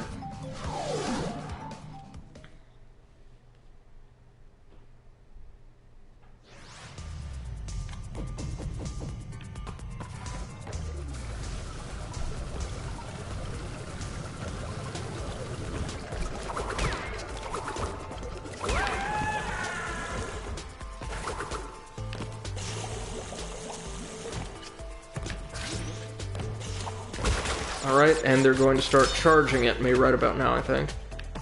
Yes? Yes.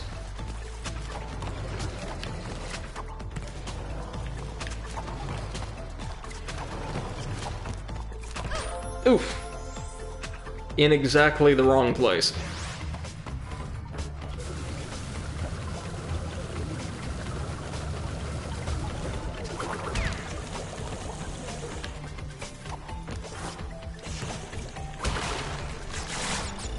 Helldog asks, should I trade in my PS4? I wouldn't. I'm not the best person to take, like, financial or, property management advice from, but I definitely would not, no. Because everything that's been released for this console generation, I promise you, a fraction of it will not be re-released or ported for the next. There were already so many remasters and special collections with this console generation, and besides, you don't want to have to end up buying all of the same games that you've invested in again if you happen to want to play them again.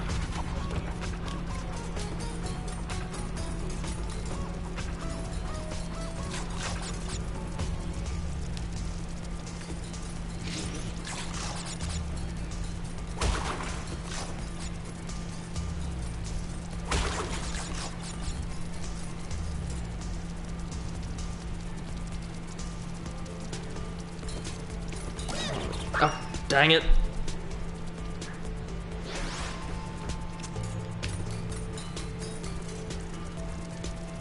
Thanks for the advice. Oh, no worries. Happy to give you my perspective, but again, my advice on such matters probably shouldn't be taken all too seriously. It's not really an area where I have a great deal of expertise.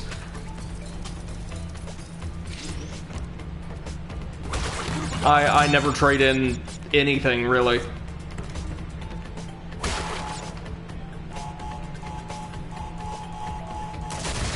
Good. Not good.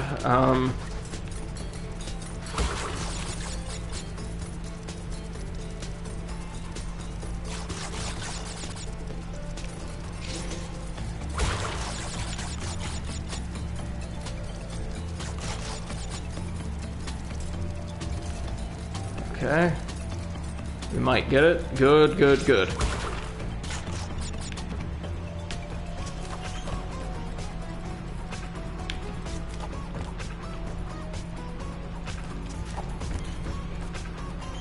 May keep the PS4. Again, it's probably a good idea in the long run.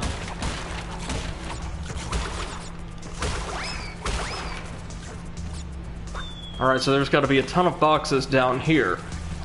The nitro... I don't know if there's any nitro down in the special stage, but were there any boxes around here? No.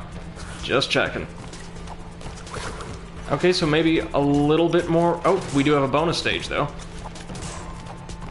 A little bit more conventional platforming here.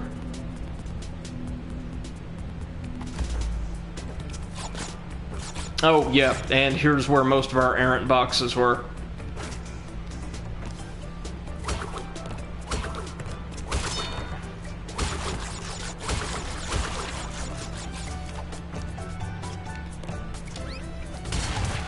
And it looks like a ton of these boxes are going to be Nitro boxes. Do I like Xbox? I had a 360 back in the day, and it was perfectly solid. I'm not as fond of the Xbox offerings in general. Their library's just a little bit less suited to my taste overall. When it comes to exclusives or even things they just tend to have more of.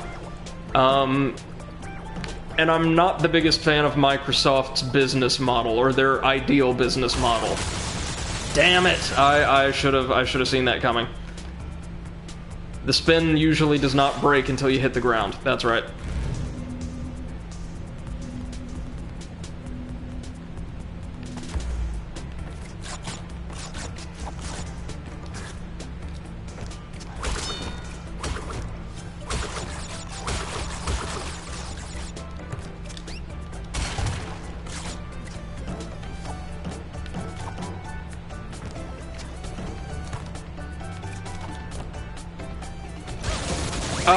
Oh, so the Nitro boxes jumping up actually can hurt you. I thought it was just like a neat little visual quirk, because I've never had that happen before. Okay. Alright. So, funny story. I actually did sell my 360 along with most of its library, just because I realized one day, well, I'm not playing most of this stuff, right? Or I tried to sell it, I should say. It was in perfectly good condition. All the components were present there. And so I took it to a local, like, mom-and-pop retailer that tend to have A, the most incredible selection of older games you could find, and B, just pretty competitive prices on anything, and I mean anything gaming related one would want to turn in, including strategy guides, promotional materials for old games, anything. So, I go with my best friend to see if we can't get a price on it. And they take all the games, no problem, and you get, well, you know, cents on the dollar for them, but a fair amount compared to what you get from, say, a GameStop. And for whatever reason, I think it was just because they had a ton of them in stock. They would not take the 360. They said, you know, we just can't purchase this at this time. So I said, all right, well, no big deal. I'll find some other way of disposing of it.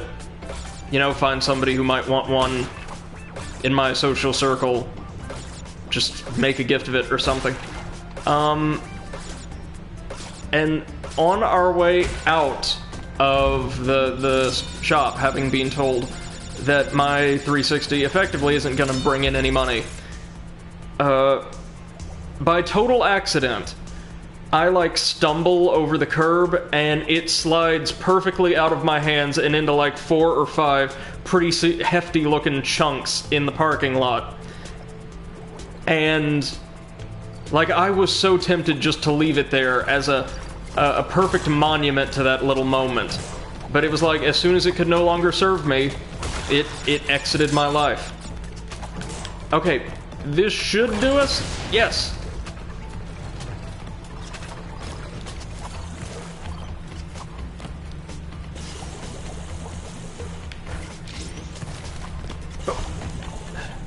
There we go. There's the good stuff.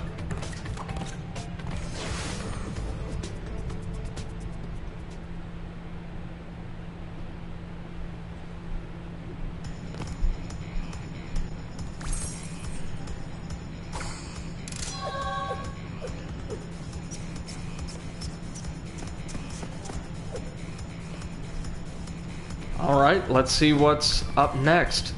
Digging it. So, probably a cavern or mine-based stage? As long as it doesn't involve Cardos, I'll be happy.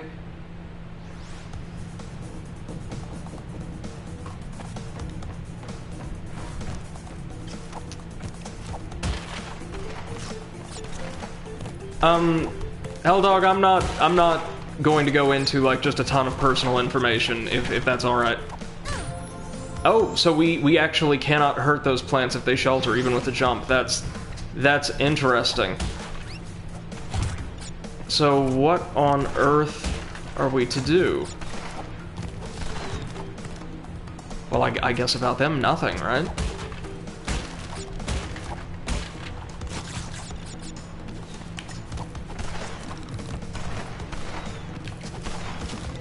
Now it mentioned, or the loading screen mentioned something about burrowing. So, okay, what do you do? Huh. Okay. Okay, so those things do deal damage.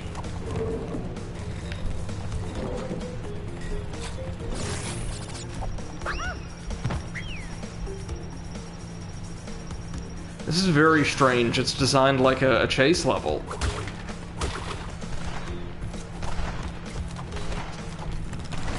Did I have 8-bit Nintendo? I bought like a second-hand NES when I was younger.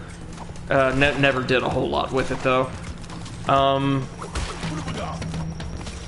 I've owned, I think, most of the Nintendo consoles at one point or another.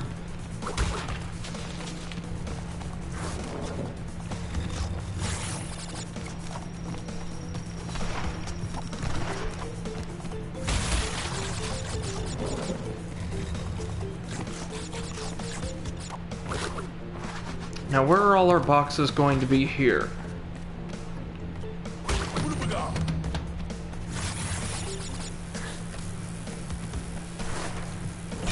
Yeah, is there some kind of mechanic I'm just missing out on here? Huh.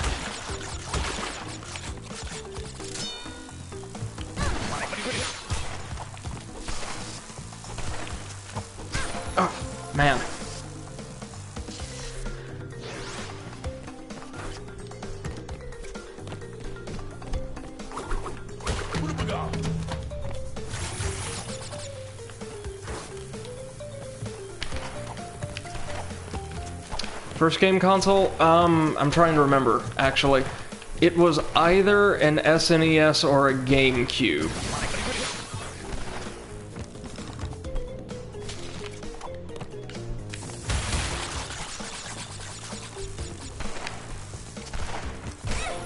Jesus, okay, there's clearly something I'm missing here, then.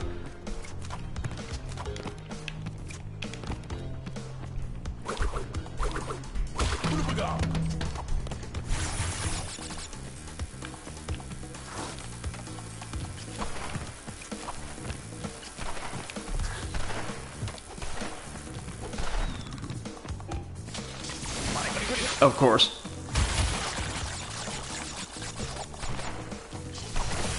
Jeez, perfect timing, both gates. This is gonna be a tough one.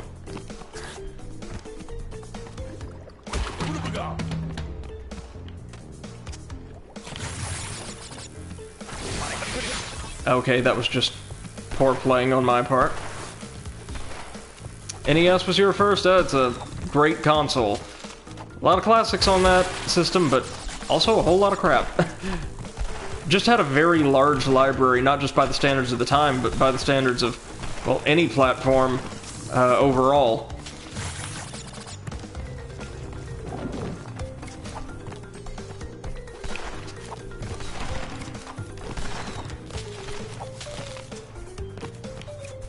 I know, MC, you called it. Oh dear.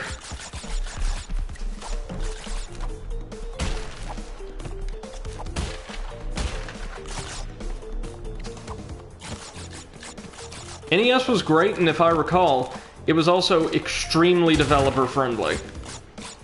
Like, by the standards of the time, but I think overall, like, to this day, it would be considered high quality.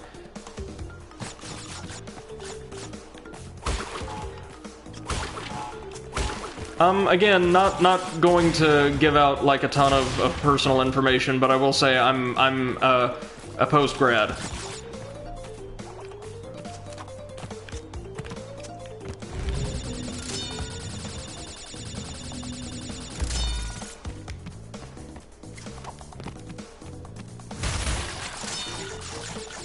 Oh, gym platform. Okay, so we don't need to worry about getting all the boxes this run through. That's excellent.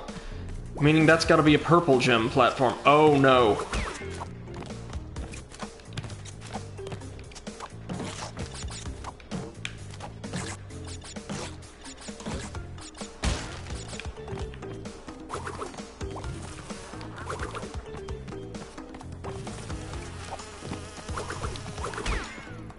Okay, that doesn't seem too bad.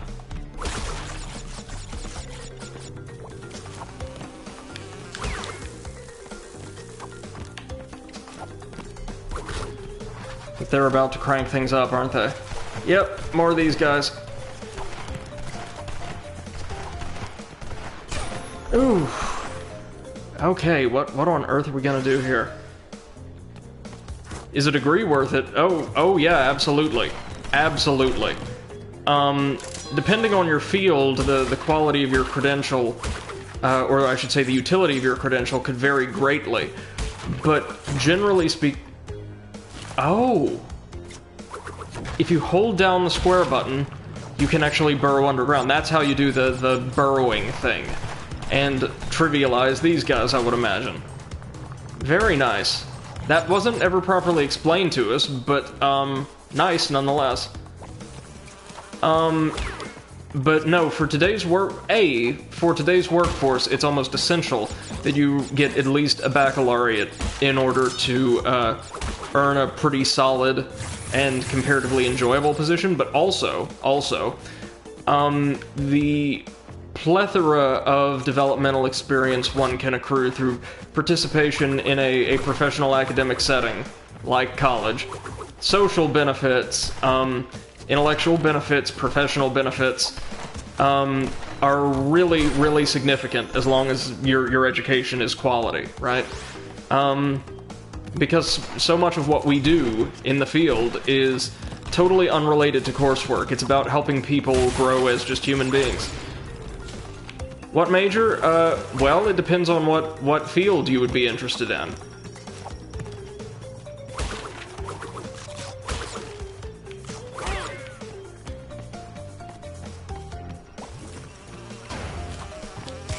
There are hundreds of different majors and specialty tracks available in universities the world over.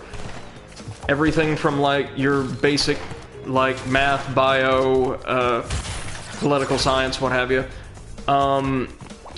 to very specialized degrees in things like stand-up comedy, or some of them have, like, I think some universities still offer, like, traditional or, like, mystical medicine degrees. Those wouldn't be the best, of course, but they are offered.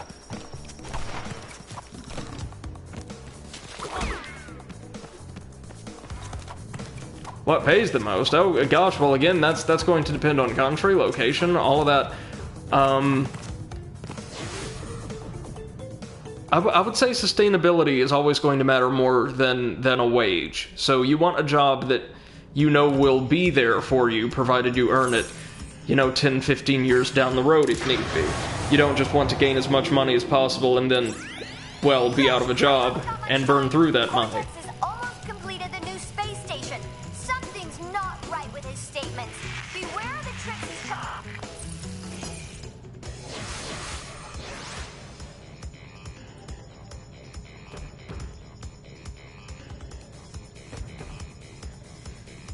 MC to him has great advice as well. Look for a specialty you would enjoy. That's right. It's an old adage and considered kind of corny to say, nothing is worth getting bitter about life. Correct. You don't want to burn out. You don't want to earn a degree, put all this work and investment in and get a job and then just end up absolutely hating it and being stuck, you know? Does engineering pay a lot? Well, again, we oughtn't focus exclusively or largely on pay, but I could say that generally speaking, yes. However, you should know that engineering courses are also typically considered to be among the most difficult in a college's standard offerings. It's some hardcore stuff, incorporating a lot of advanced science, math, design skills depending on your specialty. I should know, as there are 2 trained engineers in my family. And it does not play around. It's a very, very difficult kind of competitive field. Yeah, MC2M says engineering can pay a lot. I'm a software engineer and I can confirm it's tough. Yes, indeed. Yes, indeed. One of my siblings doesn't work in that field, but has the credentials to work as a, I think just like a standard mathematical engineer. And my grandfather was a mechanical engineer, I believe. Or sorry, no, my sibling was like architectural engineering? I think that's a thing. I forget the exact name of their field.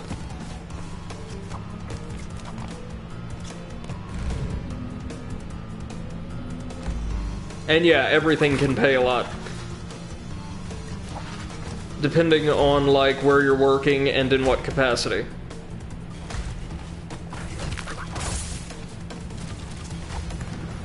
Oh, look, it's the planks from earlier on.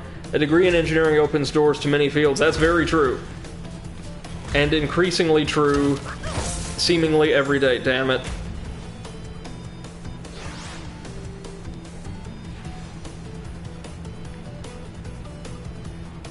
Blue Ranger, welcome, first off. Welcome to the stream. Says, new to your stream channel, am I welcome to stay for the death? Yeah, absolutely.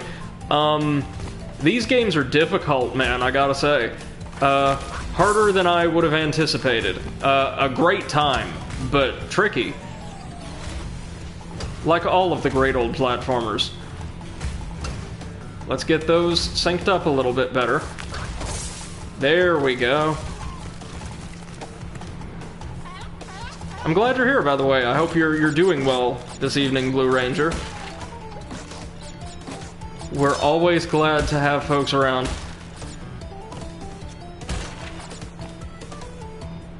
Oh, hell dog, you are an engineering major? Yeah, it's a tough field, as you can no doubt attest.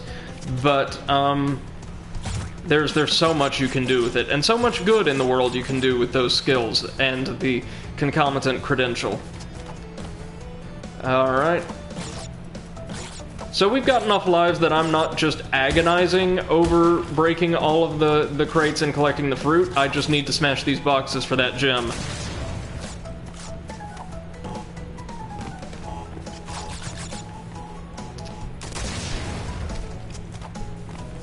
Okay, let's...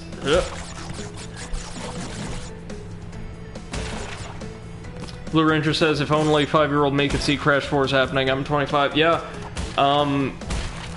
it's a pretty big deal. Crash is, I want to say, the first of Sony's really big mascot platformer pro tags to get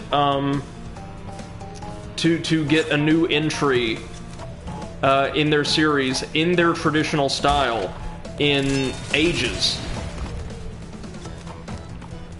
I think it's been announced that, like, there's some kind of Spyro project in the works that might be announced later this year or next year, and hopefully that's a bit more traditional in style as well. But I really hope that these remaster collections end up sparking something of a mascot platformer, or I should say AAA mascot platformer renaissance outside of Nintendo's little fiefdom. Alex says, I want to transfer to MIT. It's a brilliant school, man, but extremely exclusive, as I'm sure you're aware. It's possible. It's possible to get in there if you work hard and make the proper connections.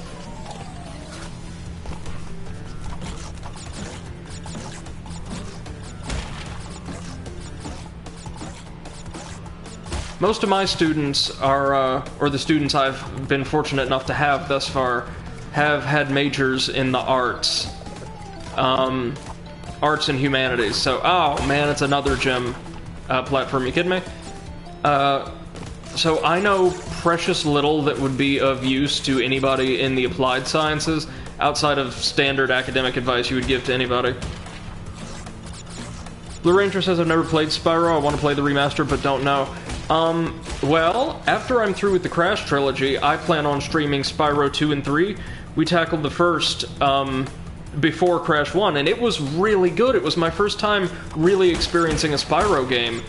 And, well, you know, developed by Insomniac Studios, the fine folks behind Ratchet and Clank, is gonna be really robust from a design perspective. But it was just a really, really good time. And apparently the sequels, well, I should say the first two sequels, only improve on that. So yeah, you're welcome to come back and watch my playthrough of that if you would like. Could help you make a decision. Why is engineering so hard? Or, well, I can't tell you why it's so hard. I'm afraid not. Because again, I have next to no experience with the relevant courses. The most advanced science course I took in undergrad was Intro to Bio 2. It's divided into two distinct courses in my state. And the most advanced mathematics course I took was Statistics and Probability. But it's generally perceived to be difficult because of the outsized focus on comparatively high-level math and applied science skills. Along with, depending on one's branch, but, well, most of them anymore, the necessity of developing a really well-rounded suite of competencies with various, like, very specialized pieces of technology and or software.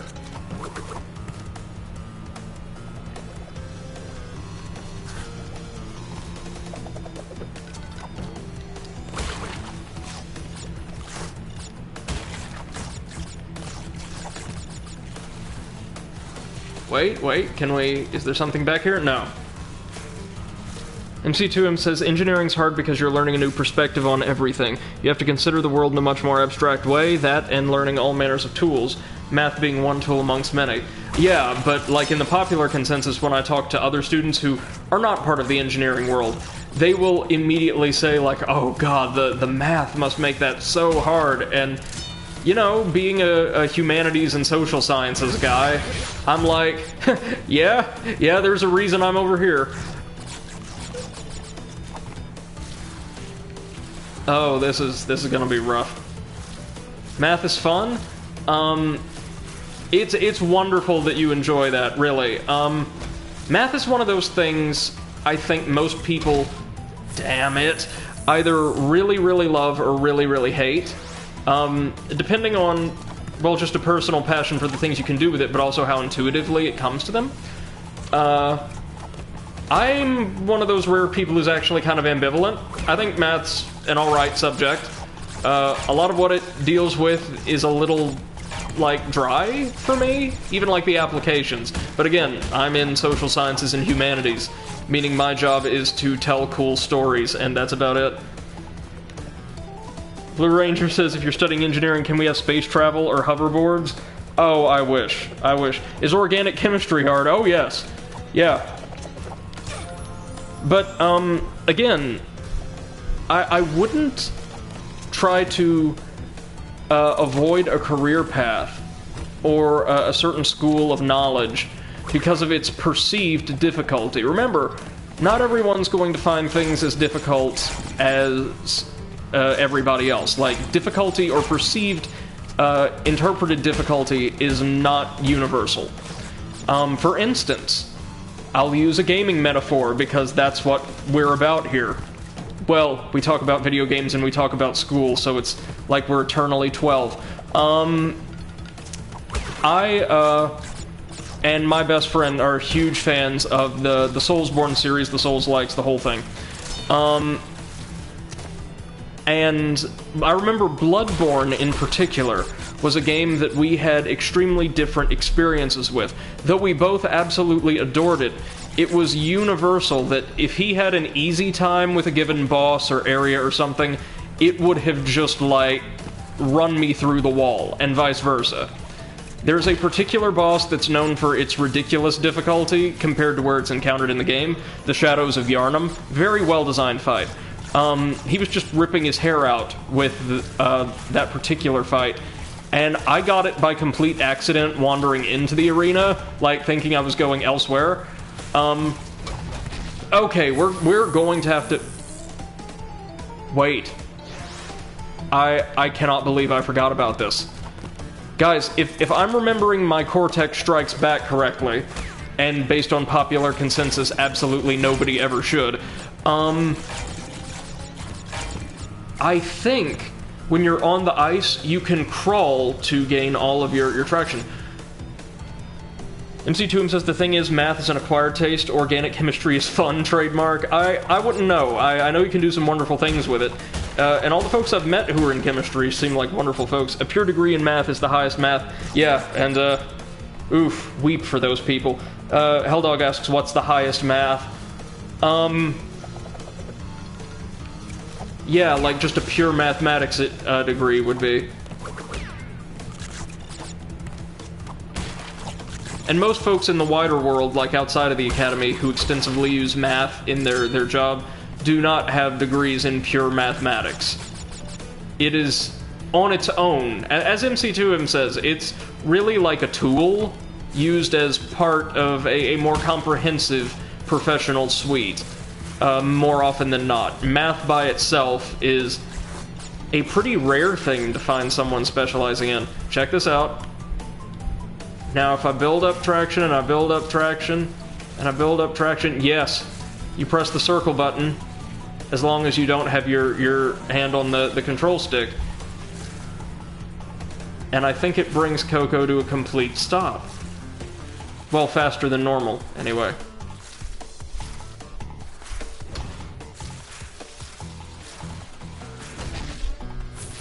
Oh, this section. Oh, my lord. MC2M says, math degree is basically becoming a researcher, a teacher, or both. Yeah, exactly.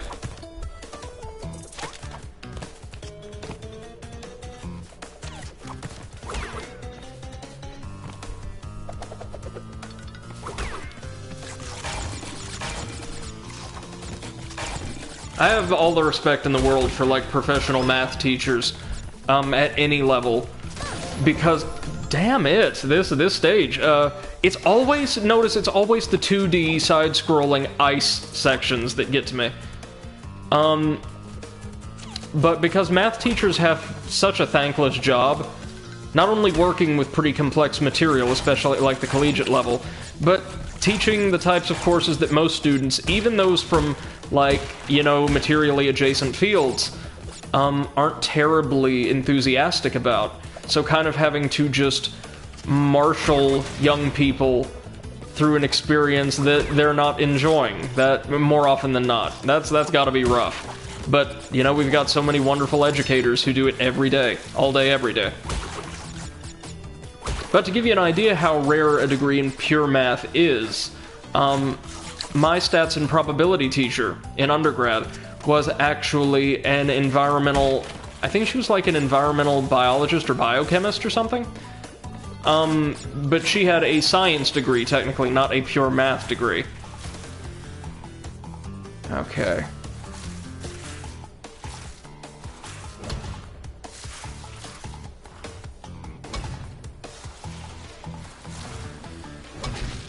Oh my god!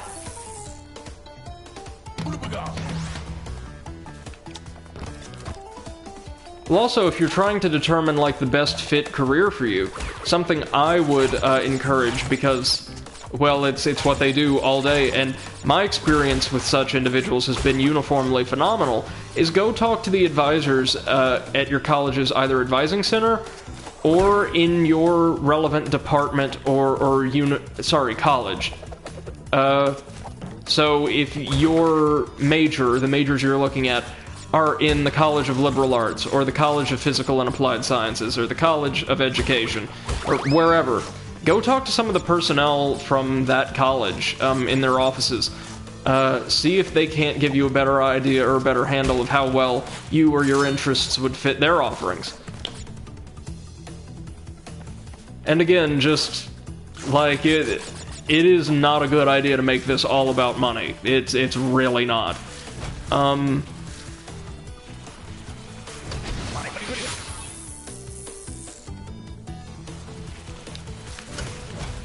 Oh, I see. We weren't supposed to, like, try to slip past them one at a time at all. I was just being... well, I was just being Brady. Alright.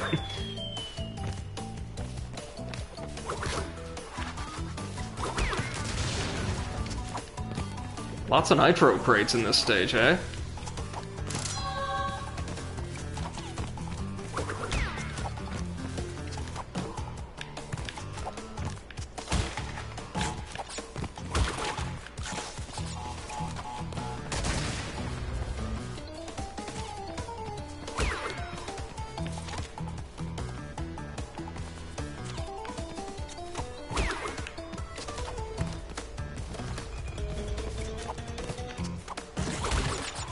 Oh well.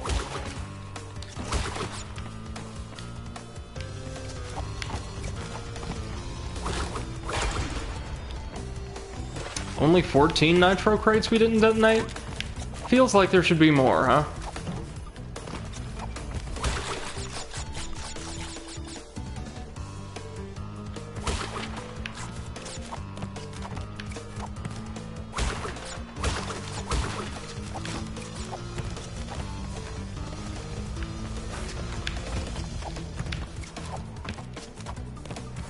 Yeah, we're down a few boxes, but that's a-okay.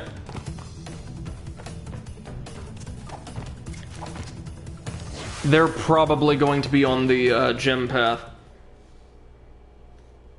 Oh, good night, Helldog. But you're absolutely... we hope you join us again sometime soon.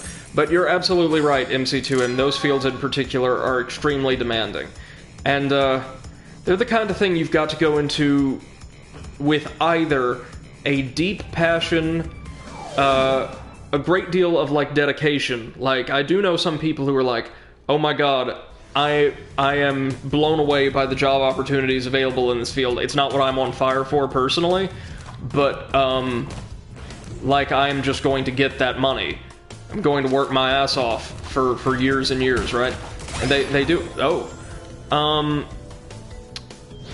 But you need one or the other, or both. Though, to be honest, everybody, like, oh, that's a nitro, isn't it? Yep. Very well-placed nitro, too. I applaud your deviousness.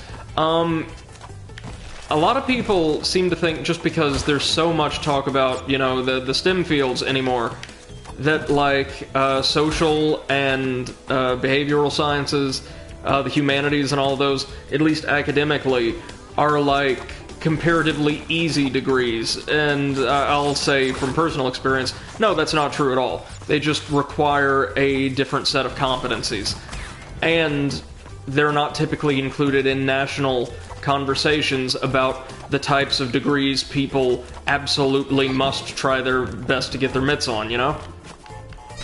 Oh, that was rough. That is tricky. This is going to be a interesting stage.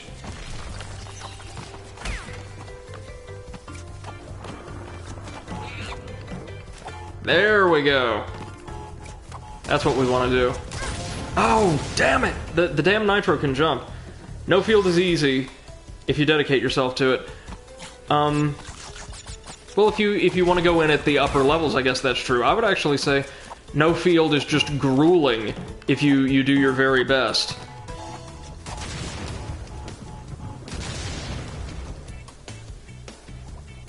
Then there is bureautics.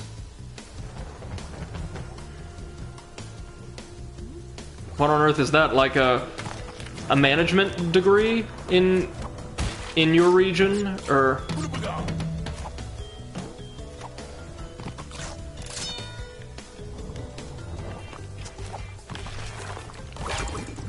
Ooh.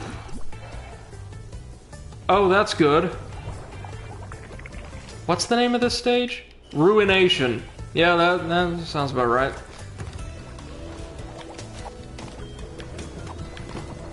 Well, I think we found the stage's theme, huh?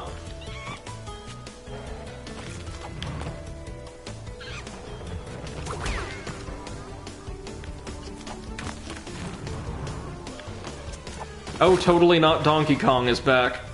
And it looks like we're going to go pay him a visit. Yeah.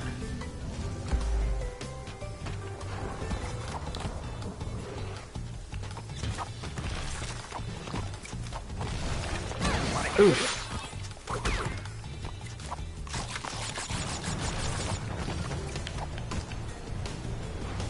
We have a field called Infocom, which is a kind of communications degree. Alright. The equivalent here would be Masscom. There are also, like, general communications degrees, but most folks would get either a Masscom degree or something specialized by medium. So, you know, you could get, like, a degree in television production, one in commercial songwriting. I live in Tennessee, so that's huge here. Back in the day, I think you could get, like, specialized... Damn it! Teaching about bureautics and how to be a tour guide. Oh, that... Oh, I think we do have something similar here. But it falls under a broader program. Oh, damn it. My timing on those little sound cues is off. We would call it something like leisure and recreation, I think. Like, it handles many aspects of the hospitality industry.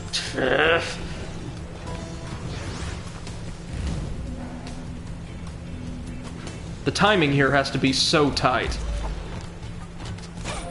Jesus!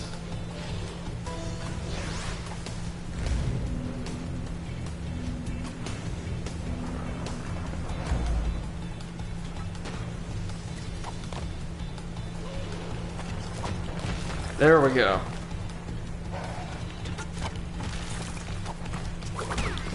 Now let's go fight another one.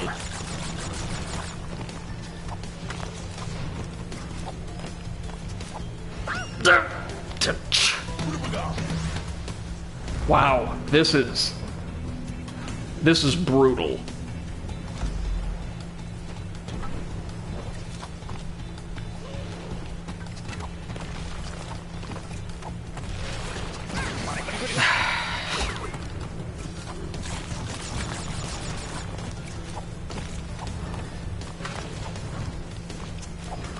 There we go.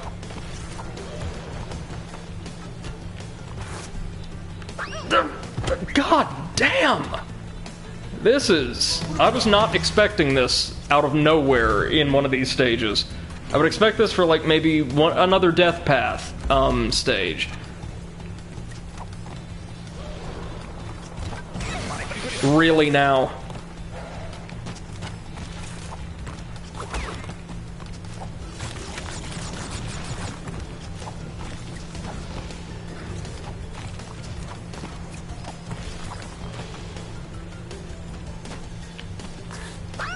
Really? Oh, man. Come on.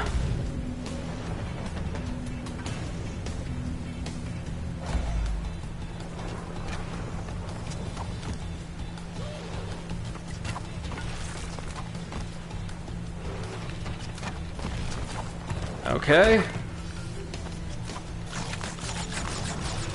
The problem is just the platforming with the second ape. Since you can actually see the logs coming there, that bit of the stage isn't so bad.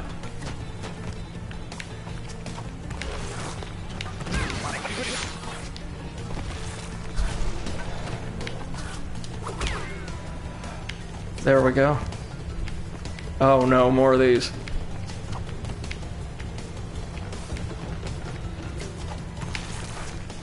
Wow.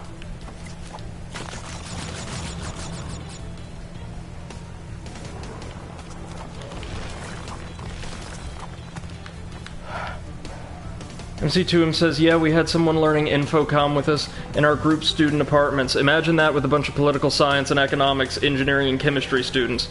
Oh, and that person also failed her studies? Oh, that's such a shame, man. I always hate hearing about students who can't quite make it. But yeah, that... poor kid must have stuck out like a sore thumb, eh? Nope. Shit. No. No, they don't. So the death path in the last world was much easier than this.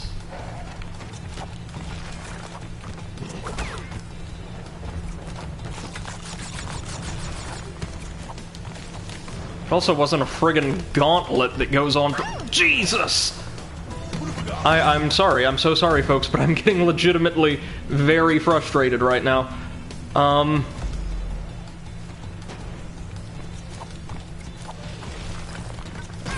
But this is like Crash 1 design all over again. You're going to perform these maneuvers, and you're going to perform them perfectly for a very long time without fail, or else you've got to do the whole damn thing over again. I'm curious about something. I'm genuinely curious.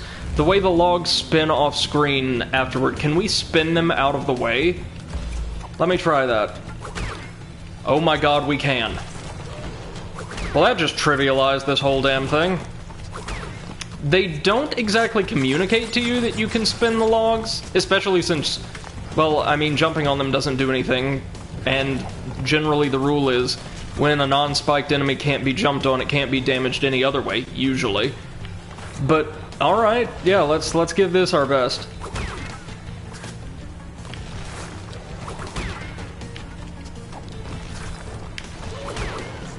Oh, and the log can just wipe them out. Okay, not complaining now.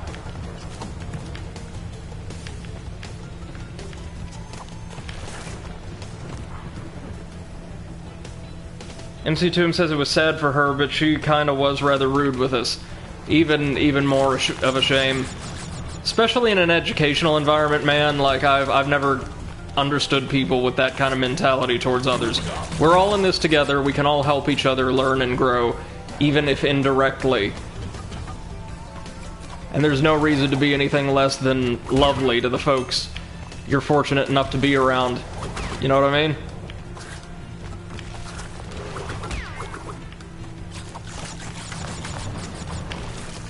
Yeah! Yeah, okay. Now let's go find us a nice checkpoint. Yeah, we had a good welcoming group. That's amazing. That's fantastic. One of the best things you could be blessed with in an academic environment, really. You were the tech guy for everyone? I don't doubt it. We're not even going to bother with the nitro trigger here, seeing as we're not going to get all the boxes. We've got our crystal, we've got our gem, now we are getting the hell out of here.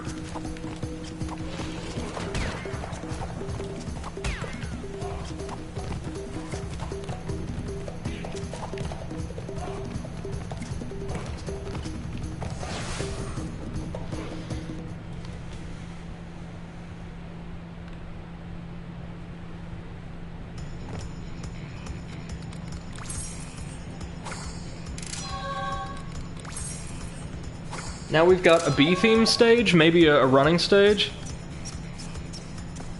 MC Tomb says also found porn on your computer. Your brother used it, you say? Maybe ask him about it. Oh, I'm sure you heard that many times. Everybody had a reprobate brother, right? Behaving. Alright. Special gem lies beyond a clever deception. So I'm guessing fake wall. And this will be our last special gem as well. Oh, not you.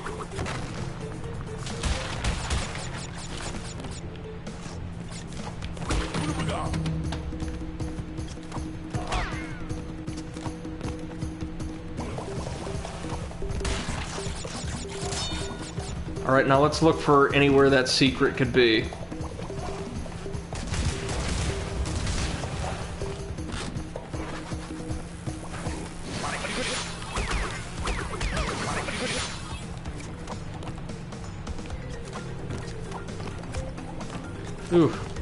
Ooh, this is a bad position we got ourselves in.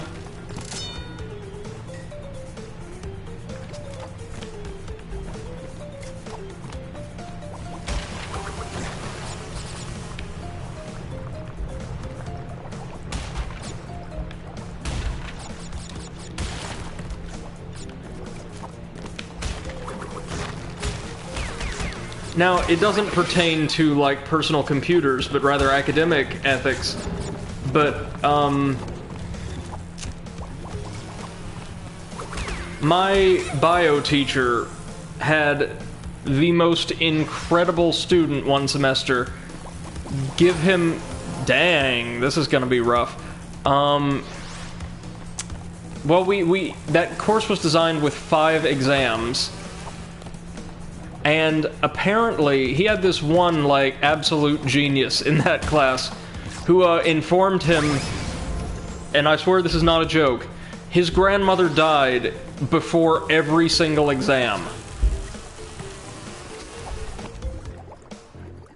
5 times. I mean, I would be tempted to give credit just for ostentatiousness, but... or audaciousness, rather.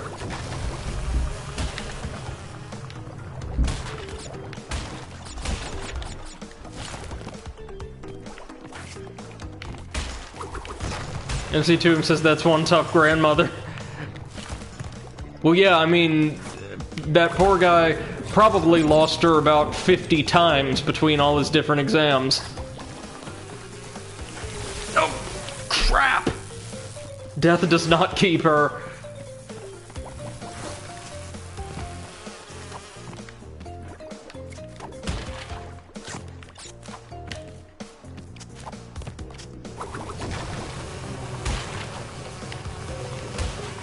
So this, in effect, kind of is a chase level, just an unorthodox one in terms of its design.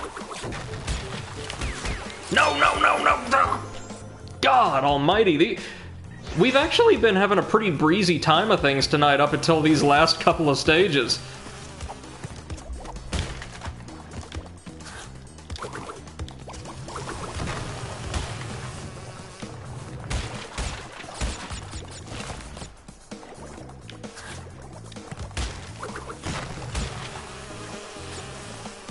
There we go.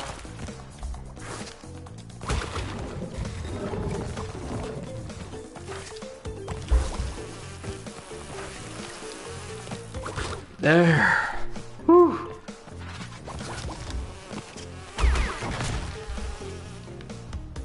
Oh, that's what the guys with the mallets are for, of course.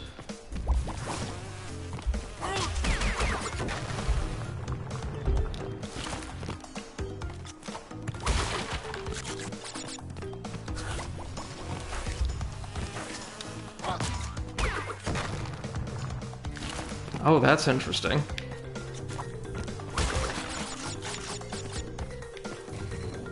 I've been so ginned up I can't even attempt to posit where that secret route may be.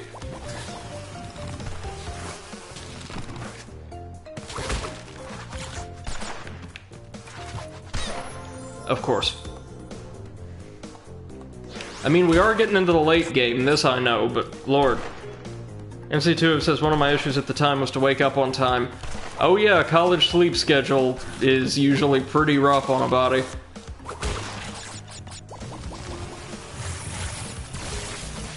I couldn't slide. I couldn't slide while I was dashing.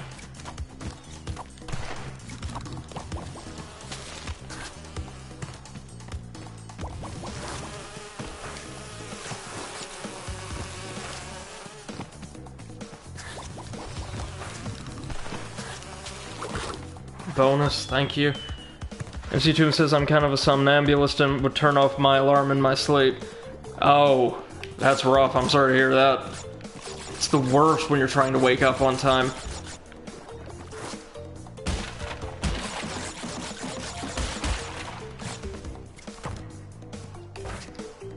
I'm a pretty heavy sleeper, so I have to set like a ton of alarms if I ever want to get up at a time which my body deems generally unwise.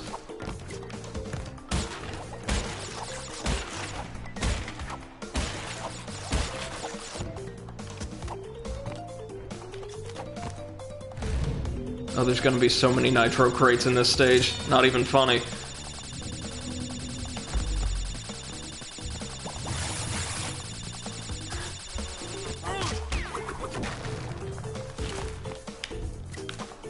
Hey, there we go.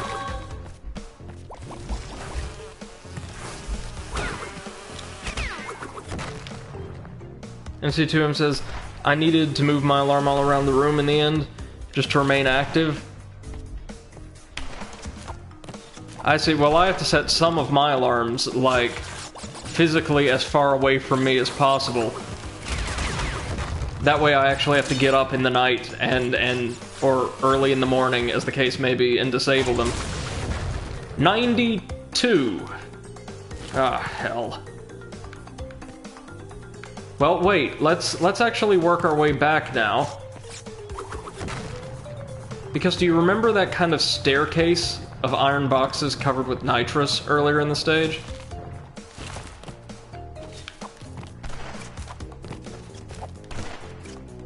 I'd be really interested in seeing what's going on over there now.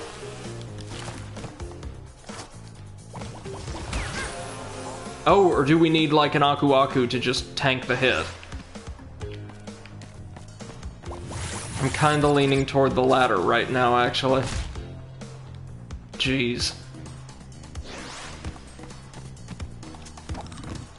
Well, no such luck there this time. Guess we should just get our crystal and get out of Dodge for now. Oh, Crash 2's gonna have a hell of a cleanup stream.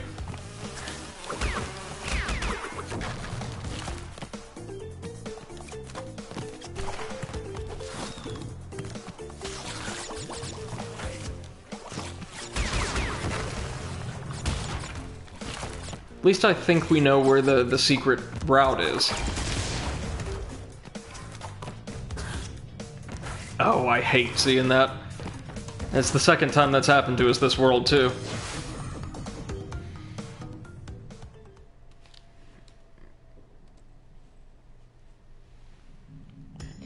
But it should be boss time again. Is this gonna be Dingo Dial?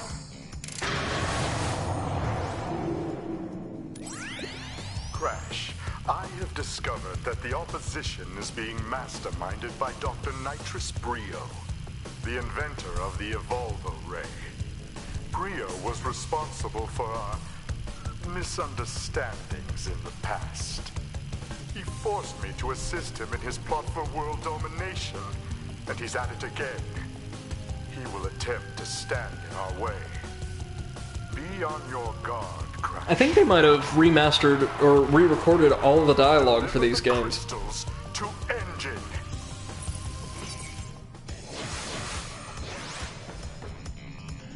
Oh no, Dr. Engine's the next boss. Okay. He is typically Cortex's right hand in most games from this point on, even though he's not always a boss. I've heard things about this fight, really good things, actually, so I'm looking forward to this.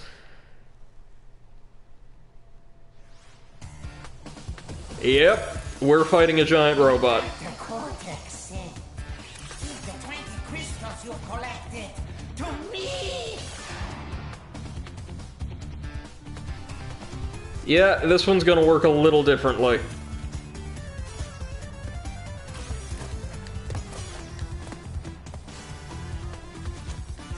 This is very, very cool. Oh, that's right. We press square to throw Wumpa fruit now. And try not to get eviscerated. So clearly we need to hit him in the glowing sort of energy conduits. Because this will destroy a giant robot, no problem.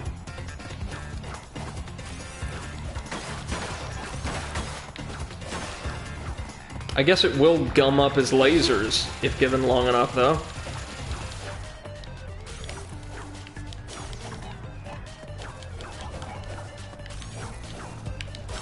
Problem is you can't really fire to either side. Crash aims directly in front of himself.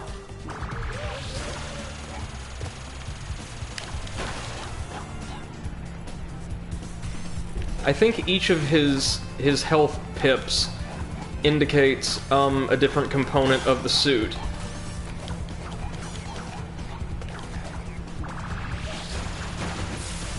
Jeez. Okay, this is gonna be tough, if only because we can't really aim effectively. It's a very cool looking mech though, and a cool fight.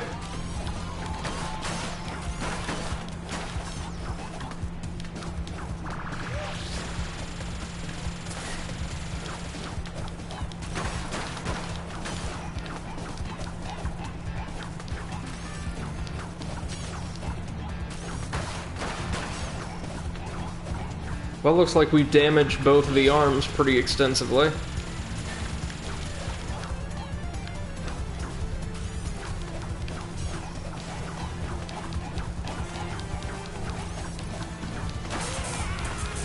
Oh, there goes one arm.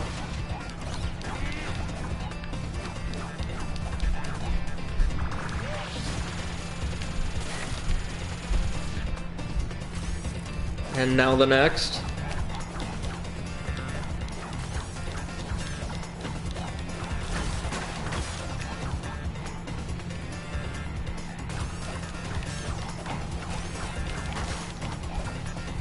Oof, they can take a licking, can't they?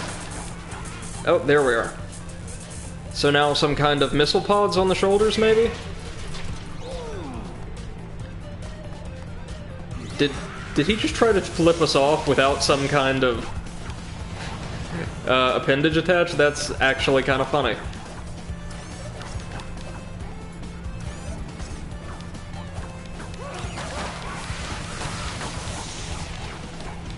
Okay, so this phase doesn't seem quite as hectic as the first yet.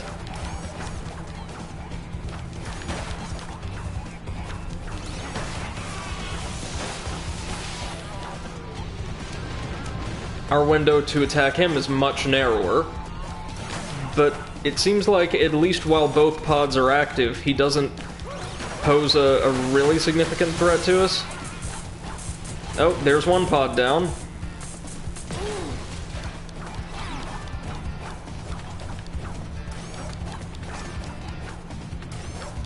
Now the other.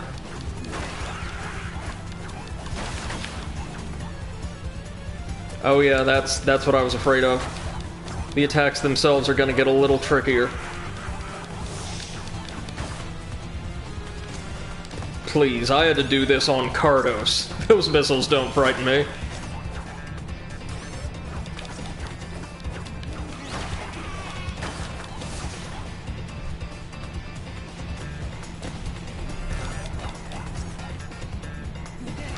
I take it this last phase is really gonna be something to write home about, though. Ooh, that was closer than I'd care for.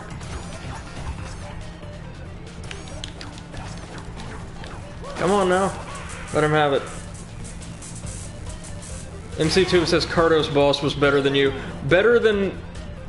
well, better at this than Engine, apparently. Oh god. Oh, okay. So he just drops one of the platforms. Oh, no, he immediately vaporizes us, then destroys the platform. Okay, so, now that we know what's going on, I'll say he's tanky, but the first phase is easily gonna be the hardest. It's a fun fight, not terribly hard, though also easily the hardest boss we've fought so far. If only because, exploiting his vulnerability requires us to make ourselves vulnerable in a way that none of the other bosses really did. I mean, I guess you could argue that Tiny required you to jump on or near those collapsing platforms as they were about to fall, but that's not really the same thing now, is it?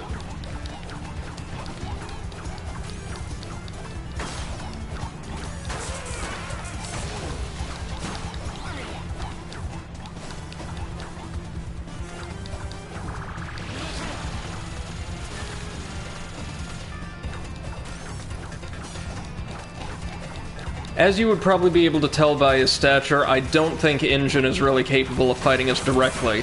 And based on his other appearances in the series I saw when I was little, like in Twinsanity, he never does. He always has some kind of cool tech that he uses to battle the abomination Bandicoot. He is directly responsible for, or... no, not the creation of, that's Brio, but... he's responsible for most of Cortex's tech from this point on, I think.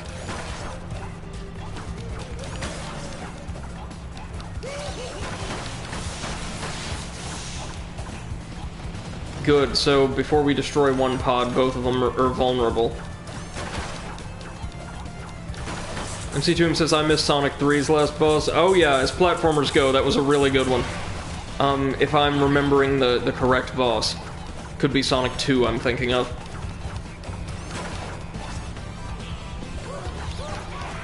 But yeah, the early, like, pre-meme Sonic games actually had consistently pretty great bosses. Okay, let's do it.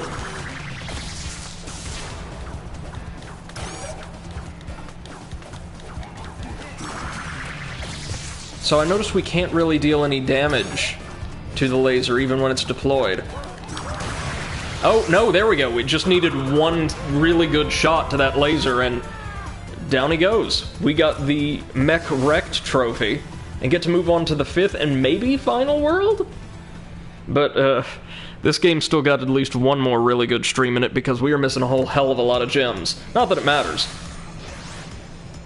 So, what are we thinking, folks? Best boss of the game so far? I would have to say so.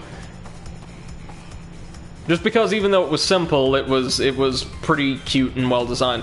We are going for that last colored gem before we head on to the next floor.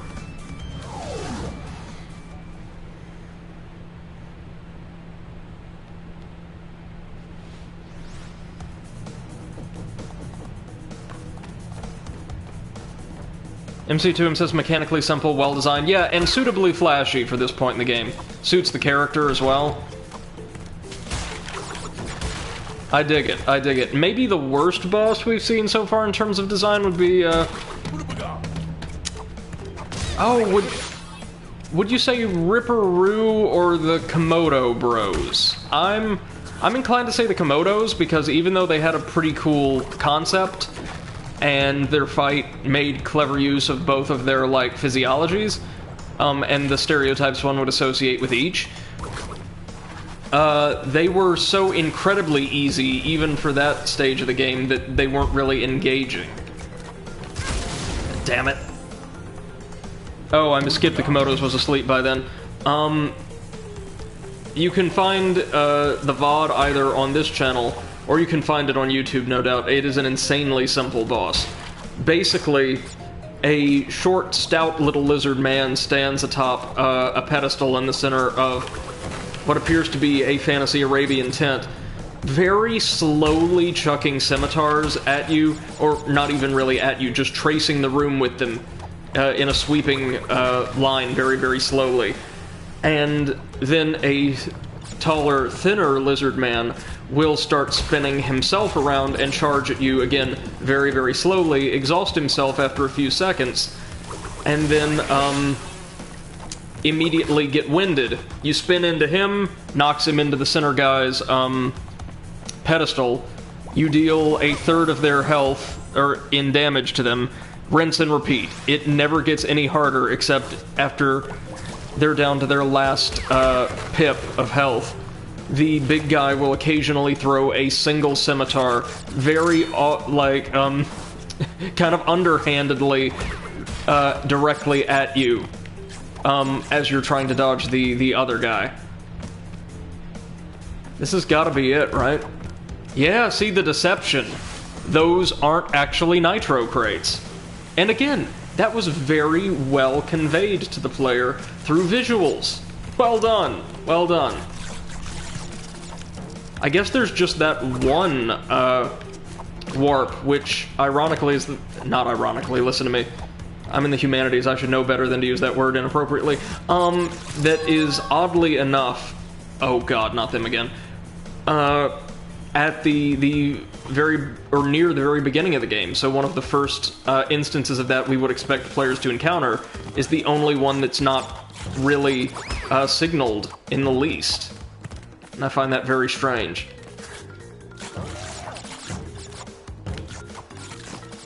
Ugh.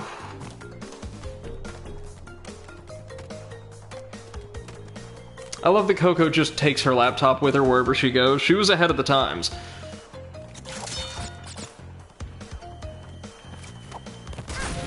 Damn it! And yeah, there's not even a checkpoint down there.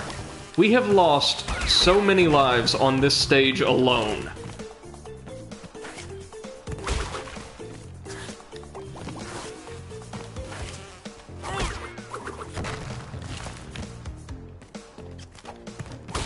Is there a checkpoint anywhere, like, near here?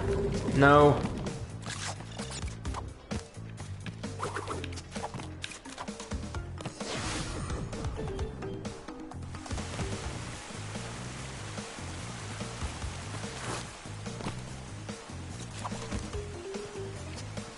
MC2M says, huh, getting super early, 5 a.m. early soon. We'll go do that sleep thing. Alright, man. Thanks for stopping by, as always. Glad to have you. Have a good night / very early morning.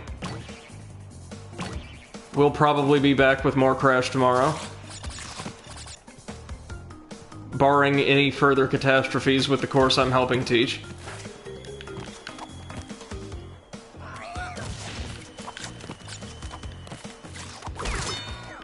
No, no! It was fun. Thank you very much.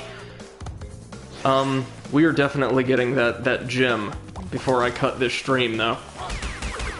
It's put me through something now.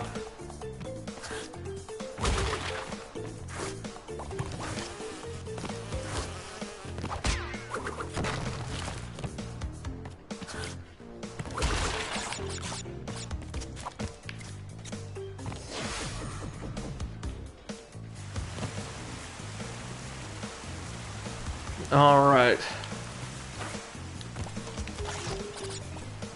So the moles are no problem. We know how to deal with them.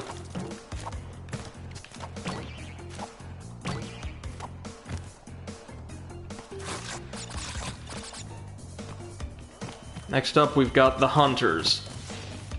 Easily the toughest enemies in the game to deal with, what with placement and all, I would say. Really?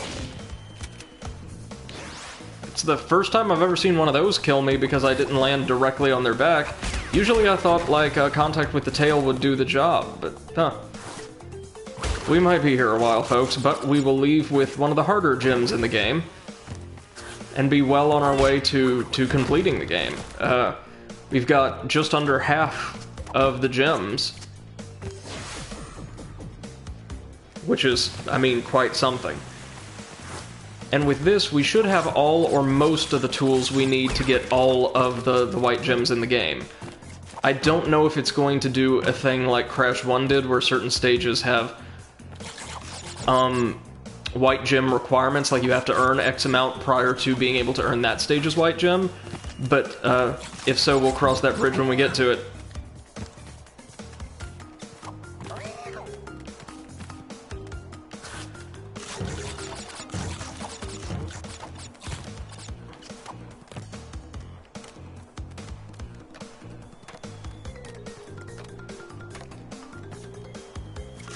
Okay, that's going to be tough.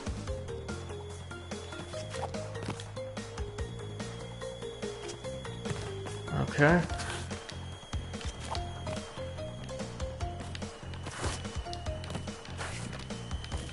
Ooh. Yikes.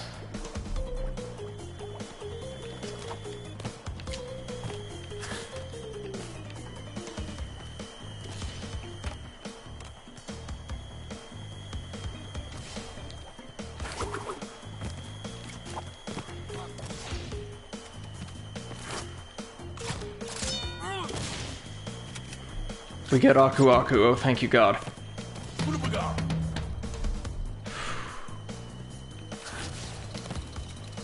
Why these stages gotta be so long?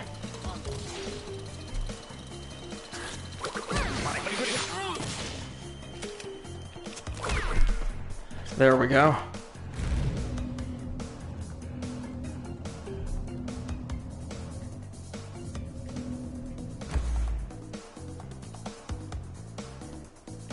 We got our gem at least, ladies and gents. But, I'm mortified to see that we do not appear to have collected a checkpoint along with them. Oh no, it provides us with one. Okie dokie. I think, anyway.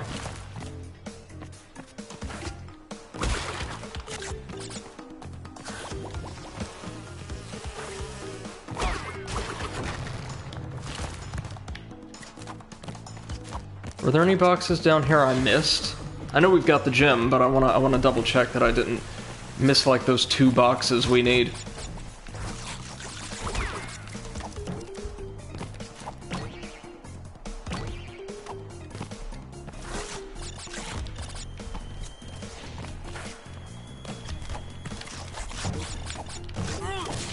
Isn't it amazing that now that the stakes are so low, I can do this more or less perfectly?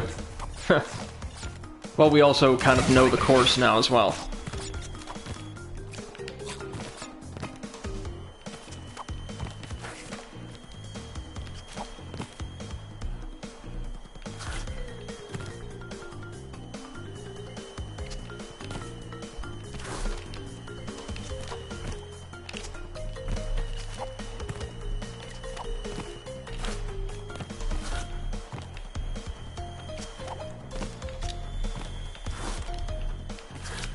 Ooh, no, not yet.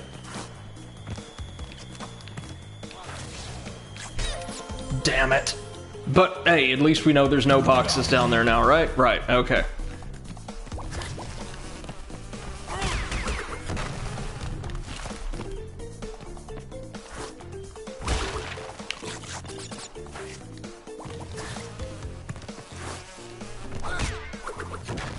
So tomorrow's stream is almost definitely going to be a gym-based collectathon, which is fine by me.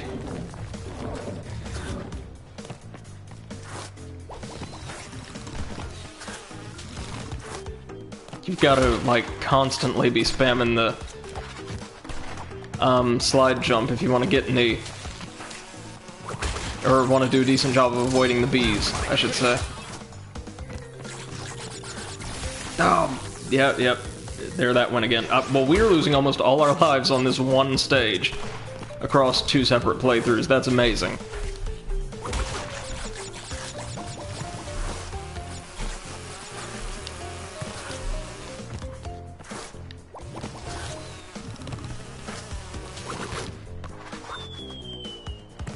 bonus stage. That's something we definitely need. We can also see games getting more nitro-heavy lately, and there's been way less TNT than was present in the first game throughout this one. I guess because nitro serves much the same function as they intended to use TNT for in the first, while also posing a greater challenge? Yeah.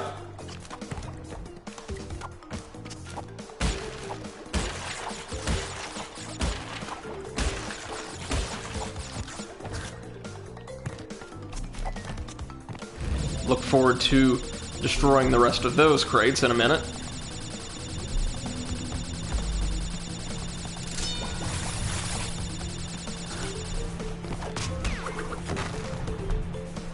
Okay, are they coming? Not yet? Oh no, because there's another beehive here. We have another group of pursuers about to take wing. Oh, damn it! He got me just in time.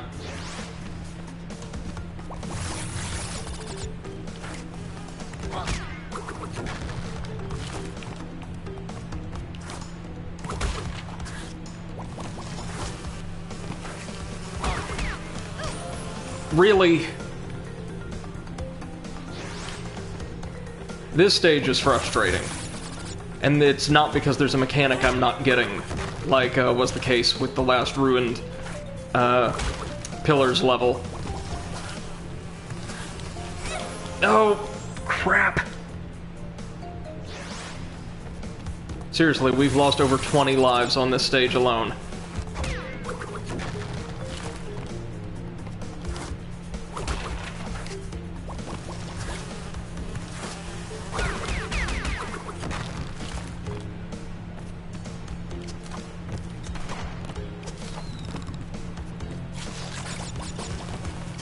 Alright, here we are. End of the road. Did we get all the boxes? I don't know, I don't think so. But we're bound to have done better. No, we did! Awesome! We actually get both gems then! Hey, presto! Check that out. That's going to put us well over, well not well over, but just over halfway into our total gem collection. Excellent. So we're going to take a real quick look at the 5th world. We earned the One Man's Trash trophy for, I presume, collecting either half the gems or all the colored gems. But we're going to head up top and see what this 5th and presumably final world is going to look like.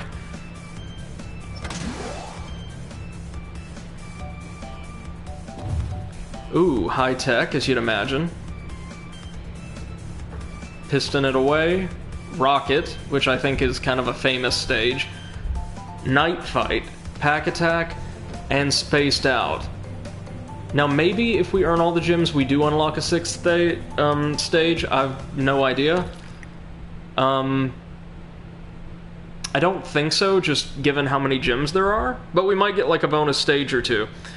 But with that said, ladies and gents, we have probably just one more world to go in Crash 2 before we're ready to take on the 3rd game. But in order to properly complete this game, we're going to have to backtrack and get gems.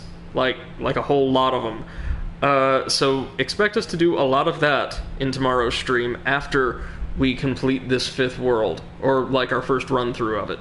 Looks like this world alone has 1, 3, 5, 6, 8 gems normally, and we don't know how many of them have secret portals to additional worlds or stages where we can get spare gems. So do join us tomorrow at 6 p.m. Central for our next stream.